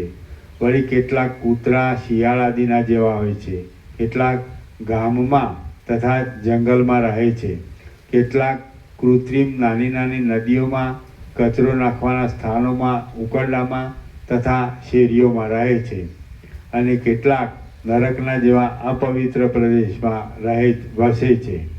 આ પ્રમાણે પિશાચોના ધામો, તેમના આકારો અને તેમના આચારો કહ્યા. હવે તેમના જન્મ વિશે હું કહું છું, તે તમે સાંભળો. દ્રશ્યના સંપર્ક વિનાનું ચિન્મય બ્રહ્મ સ્વભાવે જ સર્વશક્તિમાન છે. તે દ્રશ્યને કલ્પી લઈને પોતાને અમુક પરિચ્છિન્ન રૂપે સમજે છે અને તેવા રૂપે થઈ રહે છે. આ જ જીવરૂપ છે એમ તમે સમજો. એ જીવ અભિમાન વડે પ્રૌઢપણાને પ્રાપ્ત થાય છે ત્યારે અહંકારના નામથી ઓળખાય છે. તે અહંકાર પુષ્ટ થાય છે ત્યારે મનના નામથી કહેવાય છે. આમ તત્વવેત્તાઓનું સમજવું છે. એ મનરૂપ જીવ જ સમષ્ટિ રૂપે બ્રહ્મા કહેવાય છે, અને તેનું સ્વરૂપ સંકલ્પરૂપ અને આકાશરૂપ જ છે. અસત્ય જગતનું બીજ પણ અસત્ય જ છે, અને વસ્તુતઃ જોતા તે નિરાકાર છે. આમ મન જ સમષ્ટિ રૂપે બ્રહ્મા કહેવાય છે. તે સંદેહ હોવા છતાં નિર્મળ ચિદાકાશ રૂપ જ છે. તેનો આકાર સ્વપ્ન પુરુષના જેવો છે, અને સત્યરૂપ ભાસતા છતાં તે સદાકાળ અસત્ય જ છે. તે પોતે પૃથ્વી આદિ આકારથી રહિત છે. તેનો દેહ આતિવાહિક સૂક્ષ્મ છે, કેમ કે આકાશની અંદર રહેનાર સંકલ્પનો પાર્થિવ પૃથ્વી આદિ સંબંધી આકાર ક્યાંથી જ હોય. જેમ તમારું મન પોતે આકાશમાં કલ્પી લીધેલા નગરને દેખે છે, તેમ એ સમષ્ટિનું મન પણ પોતામાં કલ્પી લીધેલા વિરંચીપણાનો અનુભવ કરે છે. એ સત્ય સંકલ્પ વિરંચી કૌંસમાં બ્રહ્મા જેવી જેવી કલ્પના કરે છે તેવું તેવું પોતે દેખે છે અને અનુભવે છે. તો પછી ચિદ્રૂપ જીવ કૌંસમાં જ્ઞાન શક્તિને લીધે શા માટે ન દેખે કે ન અનુભવે? બ્રહ્મા વસ્તુ જોતા શૂન્ય રૂપ જ છે. તે બ્રહ્મ ચિદાકાશની અંદર શૂન્ય એવા જે કાંઈ બ્રહ્માંડને જુએ છે તે આ જગત કહેવાય છે. બ્રહ્મ જ બ્રહ્મની અંદર પોતાના સ્વરૂપમાં વિવર્ત ભાવે તેવા રૂપે થઈ રહેલ છે. ઘણા કાળની એક ભાવનાને લીધે જગતને દ્રઢ પ્રતિભાસ થઈ રહ્યો છે. ઘણા કાળની એક ભાવનાને લીધે જગતનો દ્રઢ પ્રતિભાવ થઈ રહ્યો છે અને તે ઘણા લાંબા કાળના સ્વપ્નના જેવું સુંદર તથા ઘટ્ટ જોવામાં આવે છે. બ્રહ્મા આતિવાહિક સૂક્ષ્મ દેહને ધારણ કરી રહેલા છે અને તેમને ઘણા લાંબા કાળની ભાવનાને લીધે અનેક સૃષ્ટિ અનુભવમાં આવે છે. બાકી ખરું જોતા એ સર્વ બ્રહ્મરૂપ જ છે. પરંતુ પ્રકટ ઉત્કર્ષને લીધે એ બ્રહ્માનો આતિવાહિક સૂક્ષ્મ દેહ પણ આધિભૌતિકપણાને પ્રાપ્ત થઈ ગયેલો છે. તેથી જ તે સૃષ્ટિ રૂપે કહેવામાં આવે છે અને તેમાં અનેક ભેદોની પ્રતીતિ થાય છે. એ બ્રહ્માનું વાસ્તવ સ્વરૂપ જોઈએ તો બ્રહ્મરૂપ જ છે. તેમજ જીવ અને જગત એ બંને પણ બ્રહ્મરૂપ છે. વસ્તુતઃ તેની ઉત્પત્તિ થઈ નથી. શૂન્યપણું અને આકાશ એ બંને જેમ એક જ છે તેમ જગત અને જીવ એ બંને પણ એક જ છે.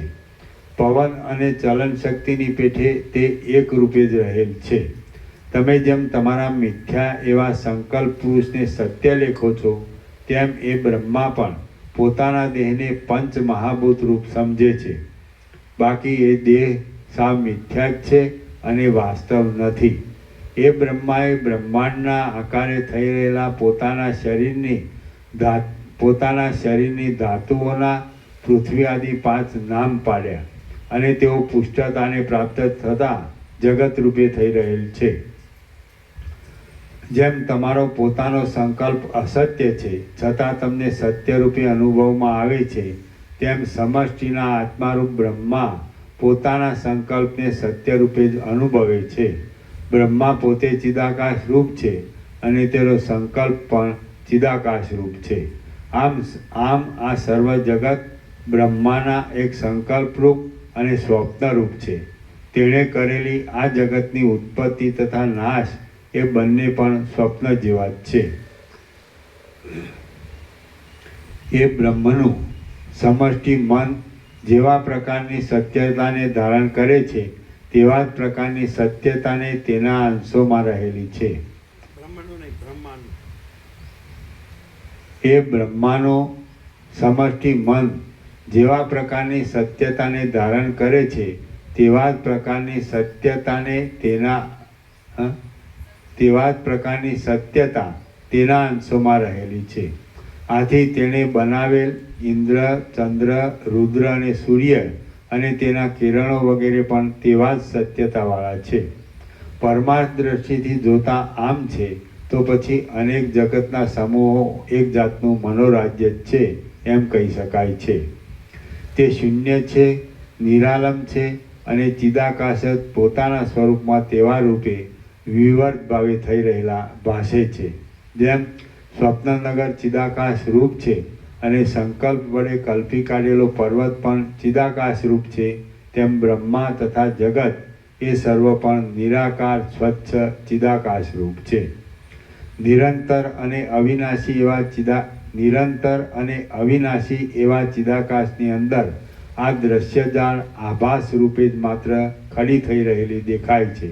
તેથી સૃષ્ટિના આદિ, મધ્ય તથા અંતની જે કાંઈ પ્રતીતિ થાય છે તે મિથ્યા રૂપે જ ઉદય પામેલ છે.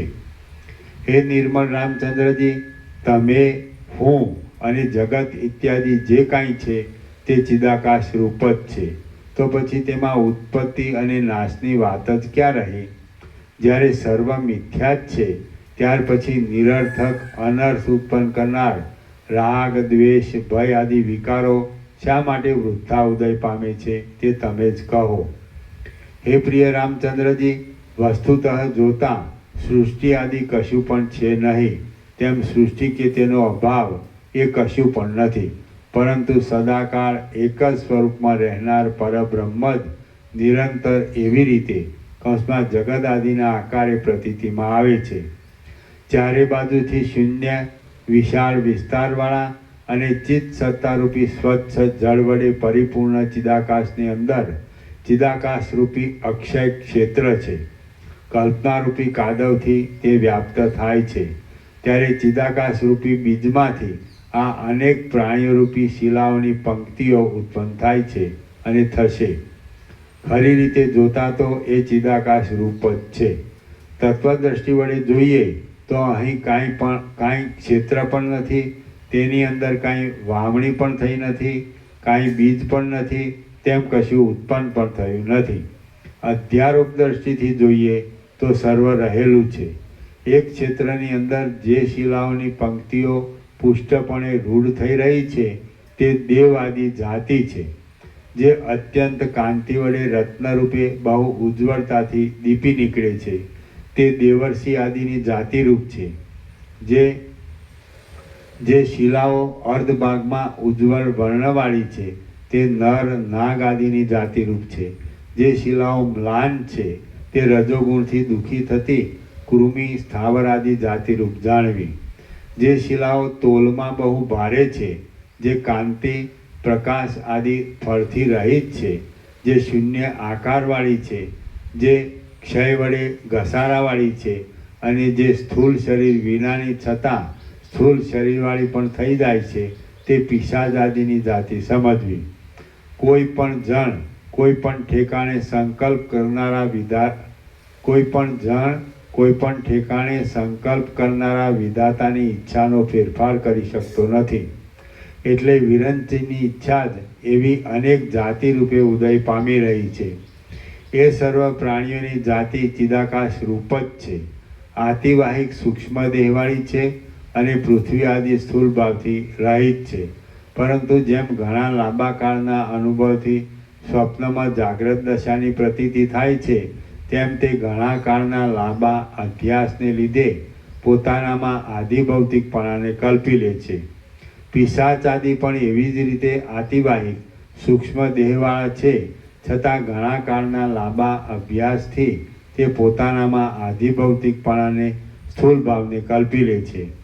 તેઓ પોતાના સંસારમાં વિહાર કરે છે અને પોતાની યોનિમાં ભોગવાતા ભોગો વડે તેઓ પ્રસન્ન ચિત્ત રહે છે.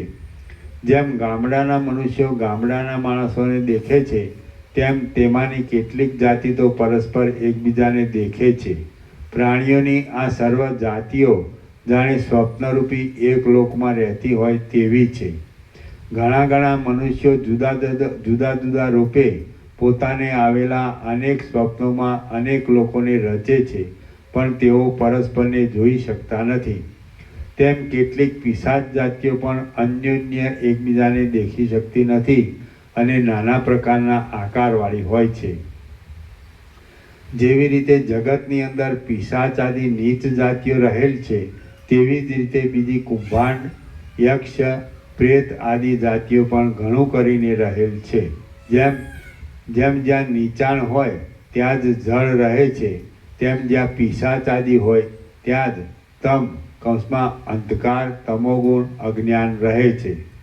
મધ્યાહને પણ જે આંગણામાં પિશાચ રહે તેમાં અંધકાર જ રહેલો દેખાય છે. એ અંધકારને સૂર્ય ટાળી શકતો નથી ને પિશાચ સિવાય બીજો કોઈ તેને દેખી કે અનુભવી શકતો નથી.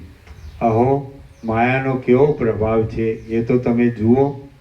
જેમ અગ્નિ, સૂર્ય, ચંદ્ર વગેરેનું સ્વાભાવિક તેજોમય મંડળ છે, તેમ પિશાચ આદિનું સ્વાભાવિક તામસ અંધકારમય મંડળ છે. ઘુવડની પેઠે પિશાચ આદિ પણ તેજમાં નિર્બળ થઈ જાય છે અને અંધકારમાં બળવાન હોય છે. આ આશ્ચર્ય તેમાં સ્વાભાવિક રીતે જ રહેલ છે. હું દેવતાઓના અને લોકપાલોના લોકની અંદર એક પિશાચ જેવો થયો હતો.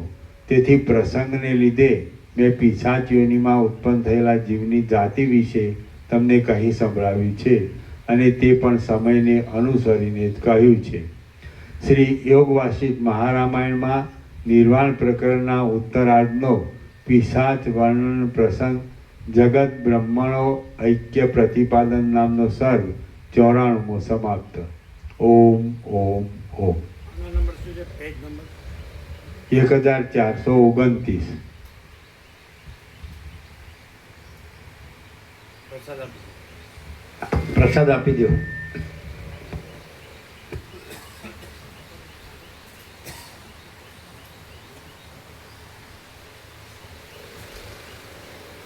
લાડુ પ્રસાદ કેટલા છે?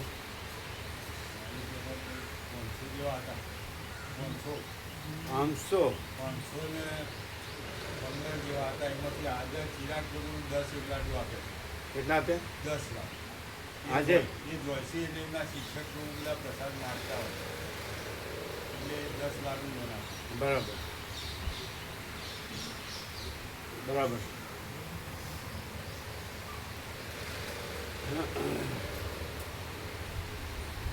એ કહેતા હોય તો તમે વેદ બધા માસ્ટર બધા માગતા હોય તો પ્રસાદ. બરાબર. આપવાનું, બધાને આપવાનું. આગળ ગણપતિ બાપાનો પ્રસાદ વ્યાપક કરવાનો.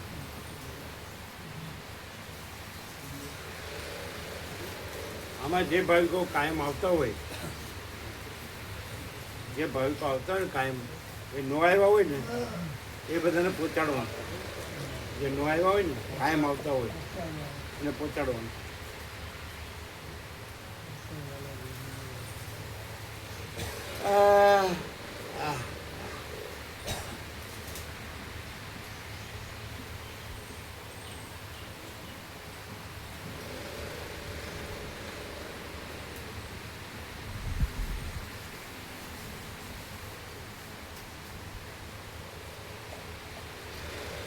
જે કાલે નહોતા આવ્યા એને આપો. હજી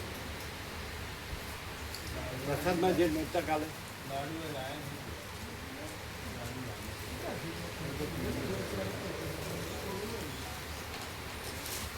પેલા પ્રભુ પાછળ જે આવ્યો હતો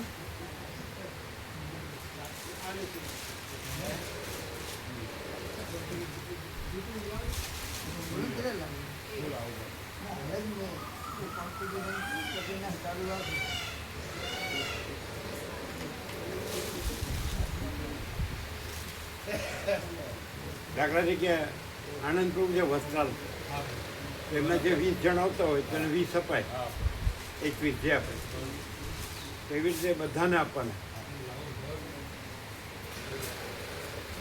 આ કાલે આવવાનું નહોતું ને? લાવ આવી ગયેલા? હા, એમને આપો.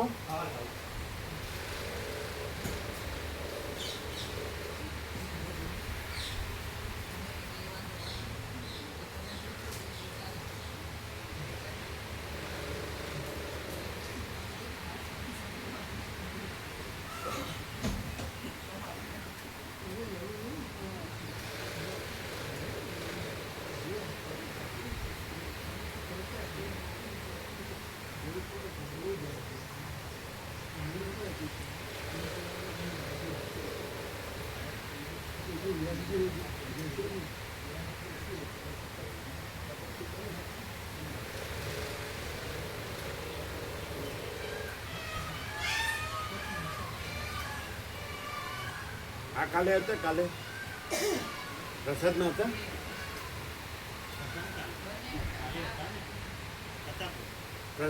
પ્રસાદમાં હતા?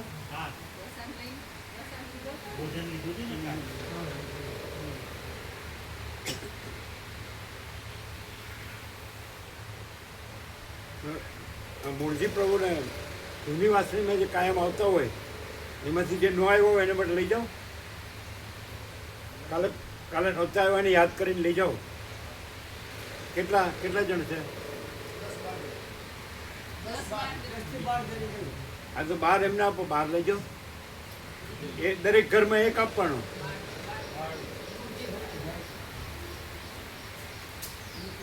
દરેક 12 ઘર હશે ને, 12 ઘર, દરેક ઘરમાં એક આપવાનું.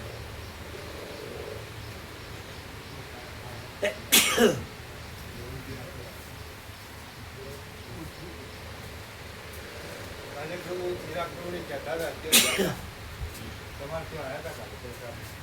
ચિરાગ પ્રભુની બધા ત્યાં જતા એમના ત્યાં બધા અધ્યાય કાલે બપોરે યુનિવર્સિટીમાં આપી આવ્યા. આ પ્રભુના છે. તમારા ત્યાં નહીં, અમારે ત્યાં તમારે તો આપવાના. આ પ્રભુના ત્યાં તો આપ્યા હતા. એમના બધા નદીના કિનારે બધા બાળકો રહેશે ને તે એમના બધાને આપ્યા.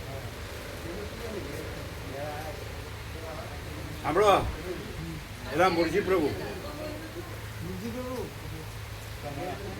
યુનિવર્સિટી ચિરાગ પ્રભુ આપી આવ્યા. ના ઈવન નહીં પ્રભુ, આ તો અમે તો આ પ્રભુ કરીએ. આમને તો બાકી છે ને ઈવન બાકી એને કેટલા 12 આપો.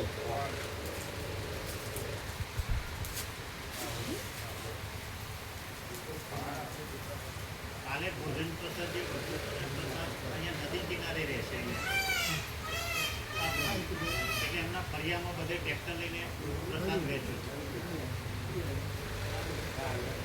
લગભગ કેટલા 100 ઘરોમાં આપ્યો છે. 100 ઘરો. 3 થી 5 ગામની અંદર ટ્રેક્ટર ફેરવ્યું.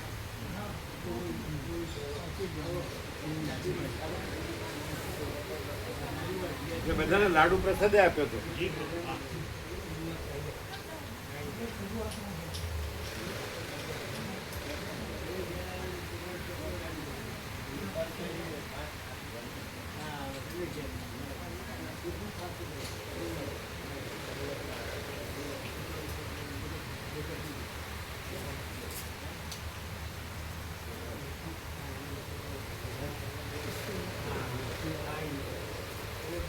કાલે આવ્યો તો બહુ સેનાથી જોતો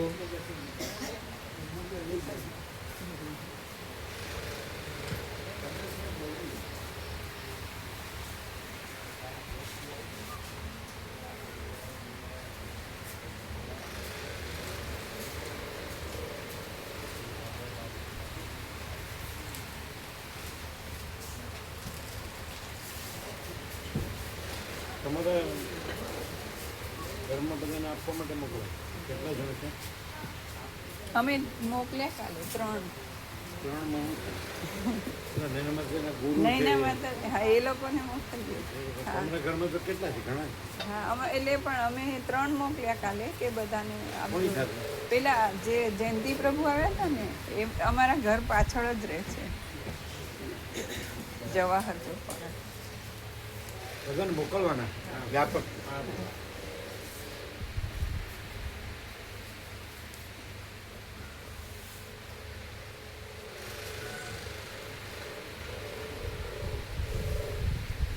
આ તો ભગવાનનો વ્યાપક પ્રસાદ. જાજા મોટે પ્રભુ જેટલા ઝાઝા મોટે વાળે હા, હા. અમી થાય, અમૃત થાય. હા પ્રભુ.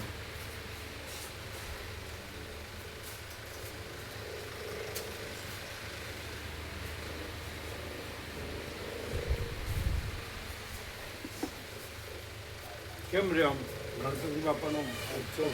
ફૂલ મેં કાલે સાંભળ્યું રાતે 1 વાગે જાગી ગયા ને સાંભળ્યો છે આજે રાતે. એમ હા હા. ખૂબ આખો સાંભળે. અને હા આખું પછી અમારા ગામમાં પેલી બસ આવી હતી ને એ બચ્ચુ પ્રભુને સુરેખા માતાજી અમારે ત્યાં રહેતા હતા ને માલસર એમનો કાલ ફોન આવ્યો હતો તો આ બસ જે નવા આવ્યા હતા ને મારીઓને બધા તો ખૂબ આનંદ આવ્યો બધા એમ કહે સત્સંગનો તો એ લોકો તો નહોતા આવ્યા. આવ્યા હતા ને એ બેનને આવ્યો હતો બંધ રીતનું કંઈ ના યાત્રામાં નહીં પ્રભુ તો આ તો આ અહીંયા કાલના તહેવારમાં ગમે એ આવ્યા હતા. આવ્યા હતા ને બંને જણા આગલી વખતે જન્માષ્ટમી નહોતા આવ્યા પ્રભુ એમને ભત્રીજો જેવું થઈ ગયું કે બચ્ચુ પ્રભુનો એટલે યાત્રામાં નહોતા અને જન્માષ્ટમી નહોતા આવ્યા અમોલના કેટલા આવ્યા હતા? બોલો બસ આવતી રહે વખતે બસ 52 જણ 50-52 જણ આવે 10 કાલે હતા? આ દર તહેવારમાં આવું કાલે હતા? હા હતા કાલે બસ આવી હતી હા, શું કીધું એમણે? ખૂબ એમ કે ખૂબ આનંદ આવ્યો એટલો એટલું બધું બહુ અમો ફોન આવ્યો હતો એમને લીધા પ્રસાદ લીધો? લઈ લીધા બાર બધાના. હા. નવા આવ્યા હતા માજીઓની કોઈ રહી જાય પાછળ લઈ જવાનું. કેમ રહ્યું કાલે? ફૂલ લાઈટ ફૂલ. પ્રકાશ. તો તમે સવારે 1 વાગે સાંભળ્યો હા અત્યારે રાતના અમે જાગી ગયા પછી સાંભળ્યો આખો? હા એટલે કેવું લાગ્યું? બહુ એકદમ ગમે તેને ખબર પડે બધું સત્ય સત્ય ને કેમ કે સત્ય જ છે. હા સત્ય છે. સત્ય પ્રકાશ જ છે. સત્ય પ્રકાશ. સત્ય આનંદ અને સત્ય શાંતિ. અમે જે માની બેઠા જે કરી છે બધું ઉલટું છે. અમે જે માની બેઠા છે કરી છે બધું ઉલટું છે. પ્રભુ સરદાર પ્રભુ છે ભાવિક આપણા, એ 1 તારીખે નોમ આવે છે, એ દિવસે સ્કૂલ જમાડે છે અહીંયા. તો એમને એવી ઈચ્છા ખરી કે આપણા ભાવિકોનો બી પ્રસાદ માટે પેલું એ કરીએ. તો રસોડું ત્યાં નદીના કિનારે બને છે, સ્કૂલ બધી ત્યાં જમવા જાય છે. તો એના માટે આપણે જો મંજૂરી હોય તો કેવી રીતે કરી શકીએ? એટલે શું કરવાનું? આપણે આ નૂમ આવે છે ને રામાપીરની 1 તારીખે સોમવારે, તો અમે દર વર્ષે આ સ્કૂલો જમાડીએ છીએ ને ત્યારે અહીંયા જેટલા ભાવિકો પહેલાં રહેતા હતા ને વૃદ્ધ આશ્રમવાળા જે તે એમને જમવા લઈ જતા હતા જે સંખ્યા હોય છે. એટલે એટલે શું કરવાનું? શું દાળ ભાત શાક ને મોહનથાળ ભોજન પ્રસાદ સ્કૂલના બાળકોને જમાડે છે. હવે એમની ઈચ્છા એવી છે આ વખતે કે અહીંયા જે ભાવિકો છે એમને બી એ દિવસે ભોજન પ્રસાદ હું આપું. આપની ઈચ્છા હોય 1 તારીખને સોમવાર, 1 તારીખે સોમવાર. આ સોમવાર. એટલે બાળકો કેટલા છે? બાળકો હશે 200ની આસપાસ છે. 2 સ્કૂલ છે ત્યાં છે ને એક અહીંયા છે. અને રસોડું એમના ત્યાં નદીના કિનારે જે રહે છે ઘર ત્યાં બનાવે છે. બરાબર. હા, એટલે એમનું એમ કહેવું છે કે ભાવિકો આપણા ત્યાં જમવા આવે, આપણે લઈ જઈએ અને સગવડ કરીએ તો એ નદીના કિનારે. રામજી પ્રભુને તો ખબર જ હોય છે, દર સાલ આ નૂમ આવે છે ને રામાપીરની ત્યારે છોકરા જમાડીએ છીએ. એટલે શેમાં જવાનું? લઈ જઈશ, સાધન લઈ જઈશ, ટ્રેક્ટર બી છે, આ રહ્યું નદીનો કિનારો, એટલે આપણે અહીં નીચે જ, બહુ દૂર નથી. ગાડી લઈને લેવાય. તમે 1 તારીખે 2 સ્કૂલો જમાડવાના. હા 2 સ્કૂલ. 2 સ્કૂલના કેટલા બાળકો છે? એકના કંઈક 125 જેવા છે. અને કેટલા? બીજા 125 ઉપર. હજુ અમે ટોટલ નહીં લીધું, 10 સાલ થોડો વધઘટ થતી હોય છે. હા, અને બીજી સ્કૂલના બીજા અહીંયા 50-60 51 જેવા છે. 200ની સંખ્યા કરી. લગભગ 200. લગભગ આવું. તમે એક જ સાથે બધા જમશે? છોકરાને બોલાવી લઈશું પહેલાં. હા. આપણે અહીંથી ભાવિકો આવશે તો એમને પહેલાં જમાડી દઈશું. એટલા વાગે. શું બનાવવાનું છું? દાળ ભાત શાક મોહનથાળ. મોહનથાળ. બરાબર. તો 200 લાડુ અહીંથી લઈ જાઓ, જી જી. એમાં જ આપવાના મોહનથાળ સાથે. એમ કહેવાનું ગણપતિ બાપાનો પ્રસાદ. તો અત્યારે લઈ જાઓ છો? ના, આજે સોમવારે છે. સોમવાર ત્યાં સુધી અહીંયા સચવાશે. અહીં સચવાય. હા, તો જમવાનું છે ક્યારે લઈ જશો તમે? સોમવારે અમે જમણવાર રાખ્યું છે. 1 તારીખનો સોમવાર છે. તો સવારે લઈ જશો? રામાપીની નૂમ છે ને એ મેજો ચડાવી દઈશું સવારમાં અને પછી 10 તો વાગ્યા સવારે લઈ જશો? સોમવાર સવારે લઈ દઈશું. 200 લાડુ લઈ જવાના. અને આ બધા 200 તો ઓછા નહીં પડે ને? 200 નહીં પડે. સમજે? બાળકો બસ છે ને આપણે એટલે 200 લાડુ વધારે છે આપણે 300 જેવા છે એટલે 200 લાડુ લઈ જવાનું. તો આવી ગયું ને વ્યાપક? બરાબર, ભૂલ ન થાય. હા પ્રભુ. અને આપણે ભાવિકોને ત્યાં આ માટે આપી એ ભાવિકોને સર્વાંતરની પ્રેરણા હોય કારણ કે આપણા ગણપતિ બાપા તરફથી 200 લાડુ લઈ જવાનું. ના, એટલે સગવડમાં પ્રભુ અહીંયાથી આપણે ટ્રેક્ટર કે ગાડીઓની સગવડ છે અને અહીં 5 મિનિટમાં તો નીચે નદીના કિનારે આપણે આ રોડે જવાનું છે. આ તો ભાવિકોને સર્વાંતરની પ્રેરણા જઈ શકે બધા જવાનું કે આપણે વધારે નથી જવાનું, બધાને લઈ જવાનું, લાવીને મૂકી દેવાનું. ના, સાધનમાં ત્યાં સાધનો લઈ મારી પાસે ગાડીઓ છે 2-3. અહીંયા જ છે આ પેલું દોઢ કિલો અમે તો ગયા છીએ. અમે ગયેલા છીએ. 1 કિલોમીટર જવાનું બધા જવાનું, બધા ભાવિકોનો પ્રસાદ લેવા જવાનું. એ દિવસે એ પ્રસાદ બપોર નહીં બનાવવાનું. બસ બરાબર. જે હોય 20-25 જે હોય પણ આપણે જે અહીં ભાઈ જવાન તો છે એ જે કોઈ બીજા આપતા હોય. અને રામજી ભગવાન તો ખબર જ છે દર સાલ અહીંયા પણ લોકેન કી કરવાનું બરાબર, ખુલ્લું નહીં રાખવાનું. સમજે? કોઈ બગાડે નહીં. હા, જે એમના માટે લેતા જે હાજર છે એમને પહોંચાડી. તો એમ નહીં, તો તમે હાજર રહ્યો તો તમારું ટિફિન અહીં આવી જાય. હા, ટિફિન લઈ તમે અહીં રહ્યો તમારું ટિફિન અહીં આવી જાય. બસ એમનું ટિફિન લાવી આ દેવાનું. તો હું અહીં વ્યવસ્થા કરીશ. પ્રભુ હું અહીં આવતો જોઉં છું ઘણ જરા અહીં રોકાઈ જઈશ થોડીક વાર ના ના એક ના, ના, ભાવે તમે તો ક્યાં રહેવાનું? એક ભાવે તમારે કહી ક્યાં દેશે. રહેજો? એ દિવસે ત્યાં તમારી જરૂર પડે. હા તમે ત્યાં રહેજો તો ટિફિન તો આ લોકો પ્રસાદ લેવા આવે એટલે સાથે ટિફિન લઈને આપે આપણે ટિફિન લેતા આવીએ. એમનું લેતા આવવાનું ટિફિન તો લેતા. તમે એટલે ધ્યાન રાખો ને એક બરાબર કોઈ બગાડે નહીં. ઉત્તર પ્રભુ અહીંયા ન આવે બરાબર બધું બંધ રાખો તો એમનું ટિફિન લેતા આવવાનું બરાબર બાકી બધાએ જવાનું અને 200 લાડુ લઈ જવાનો સોમવારે લઈ સવારે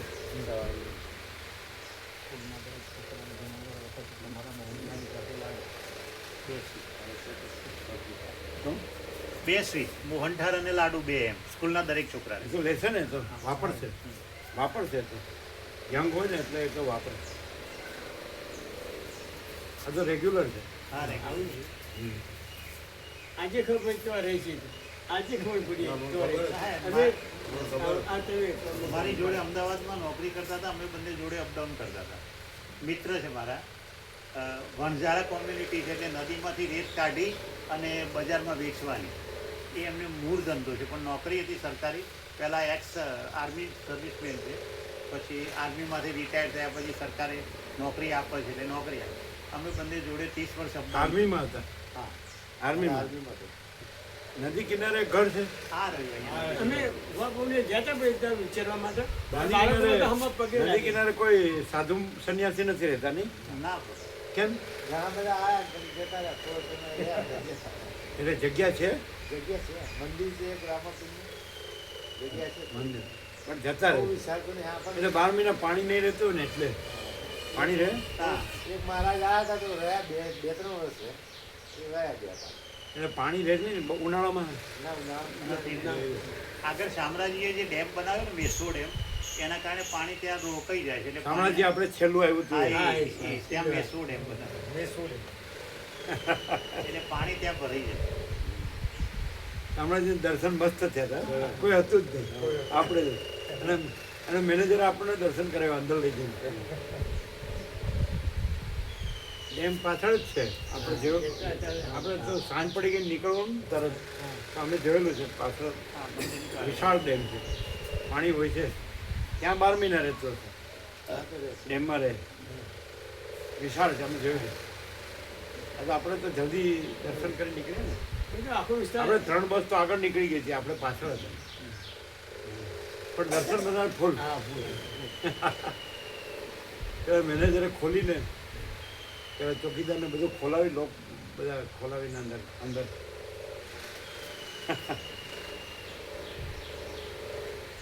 આ તો સારું અને પ્રભુજી આપ પધારશો, એમનું કહેવું છે કે પ્રભુજી આવશે એમ.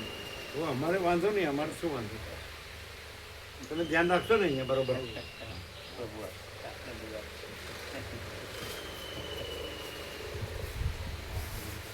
હવે જોબ શું જોબ કરો છો અત્યારે હવે તો રિટાયર થઈ ગયું જોબ ના છેલ્લો સરકારી જોબ શું હતો સરકારી સ્પષ્ટમાં હતો શેનું? સેલ ટેક્સ ઇન્સ્પેક્ટર કલેક્ટર ઓફિસમાં.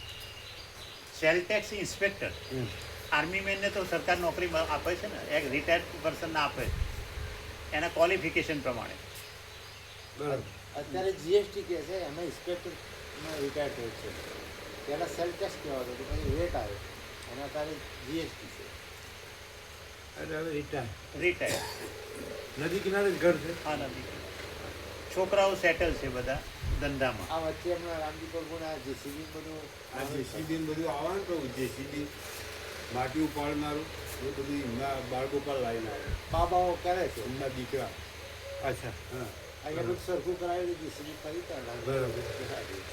અને રામજી પ્રભુ તો મને બસ બધી જાણે જ છે ને આ સમયે આમ કાલે હતા કે નહીં પ્રસાદમાં ના કાલ થોડું અમારી ભેંસ રાતે થોડી બીમાર થઈ ગઈ હતી આખી રાત ઉજાવવાનું એવું હતું બરાબર તદ્દન વીક થઈ ગયા ના આવી પણ પ્રસાદ ઘેર પહોંચાડ્યો તો એ તો બધા આ પેલા 4 ગામ પ્રસાદ આવ્યો તો આ છોકરાનું આપવા કિરાપુર બધા ગયા 4 ગામ હતા. ગયા હતા. 4 હા. ગામ હતા. આ પ્રકાશ કેવો લાગે છે આ વસીટ પ્રકાશ કેવો લાગે છે બહુ સરસ આનંદ આવે છે. ઘણું બધી વસ્તુઓને આપણને આમાં ભૂલી બી જવાય, ભગવાનનું નામ બી લેવાય અને ઘણો બધો ફાયદો બી થાય. ઘણી બાબતો ઘણી વસ્તુઓનો ત્યાગ કરવાનું બી મન થઈ જાય. શું થઈ જાય? ત્યાગ તમે કોઈ વ્યસનો મુક્ત કરી શકે કે એવી જગ્યા છે. હું અહીંયા 1 વર્ષથી આવું છું કે મસાલાને એવું ખાધું તો એ બી બંધ કરી દીધું. મન થઈ ગયું? મસાલા બંધ થઈ ગયો. તમાકુ વાળા મસાલા બંધ કરી દીધા. અહીં આવવાથી મને નોટિસ અભ્યાસ કર્યો. અમે જોડે અપડાઉન કર્યું 30 પછી કેટલું નહીં કર્યું. પછી બેંકમાં એક દિવસ મળ્યા કે પ્રભુ આપણે ત્યાં આવેલા છે તમારી નજીક છે. ત્યારથી મેં આવવાનું ચાલુ કર્યું. જે દિવસે મારે કામ હોય એ દિવસે ના આવ્યો કે કંઈક બહાર લગભગ તમે આવતા હોય છે. ના ના વધારે રેગ્યુલર જેવું એટલે આમ કેવો અનુભવ, કેવો પ્રકાશ, કેવો અનુભવ? ઘણો સારો એવો પ્રકાશ થયો કે ના જાણી શકે એટલું જાણી શકે. ખબર જ નથી શું છે શું નહીં એટલું ઘણું બધું જાણવા મળ્યું કે ખરેખર પ્રભુ જ છે અને આના સિવાય કંઈ છે જ નહીં. સાચું જાણવા મળે સાચું જાણો અને સાચી શાંતિ મળે સાચું કે નહીં? એના સિવાય કંઈ છે જ નહીં. હા. એવો 1 વર્ષની અંદર જ આટલો ભાગ થયો હતો. જેમ જેમ સમય જશે તેમ તેમ ઘણું બધું જાણવાનું, ઘણો બધો અનુભવ થશે અને આના લીધે આપણને તો ફાયદો થાય. બીજી વસ્તુઓને બીજી કલ્યાણને બી હવે કહી શકે કે આ વસ્તુ અહીં આવું કરવાથી આવું આપણને ફાયદા થાય છે. આના સિવાય બીજું કંઈ થાય એવું જ નથી ક્યાંય. શું ક્યાંય બીજે જવાથી કરવાથી કંઈ બીજું થાય નહીં આના નામ સિવાય પ્રભુનું રટણ કર્યા સિવાય. હા. બીજે જવાથી કશું ના થાય. બીજે જવાથી કશું ના થાય. હા, આ પરમ શાંતિ છે. પહેલી તારીખ સોમવાર.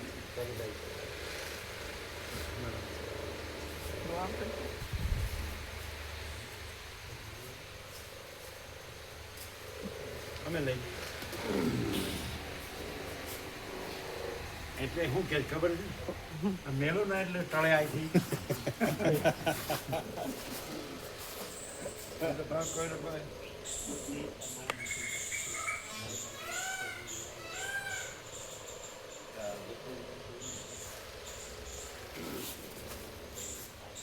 સૂર્યનારાયણ ભગવાન કાઢ્યા હો.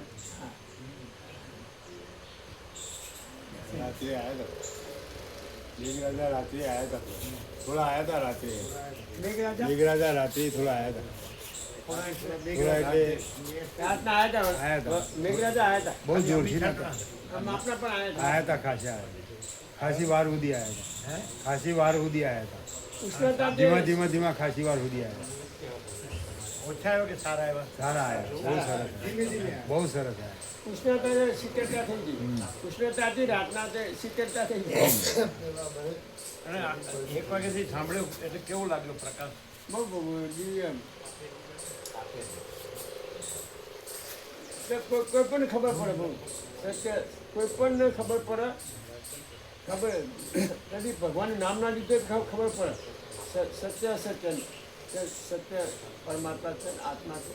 આપણે ખોટા દોરી રહ્યા છીએ અને એવું બરોલથી પણ ફોન આવે તો એમના ઉદ્ગાર એવા હતા. બહુ આનંદ આવ્યો.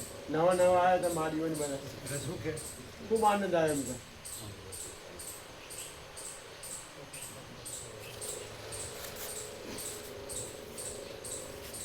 સહજ હતું, સહજ પ્રકાશ, સહજ આનંદ, સહજ શાંત.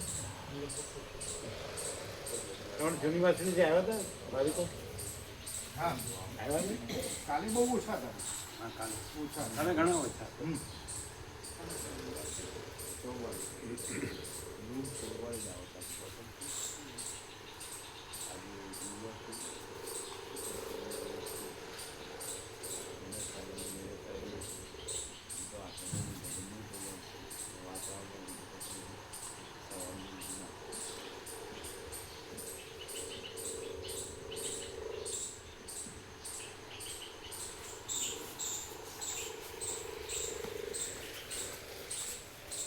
પછી મને નહીં વધારવા પ્રભુ ના પ્રભુ આવવાનું કહેતા હતા રાત્રે પણ નહીં આવ્યા.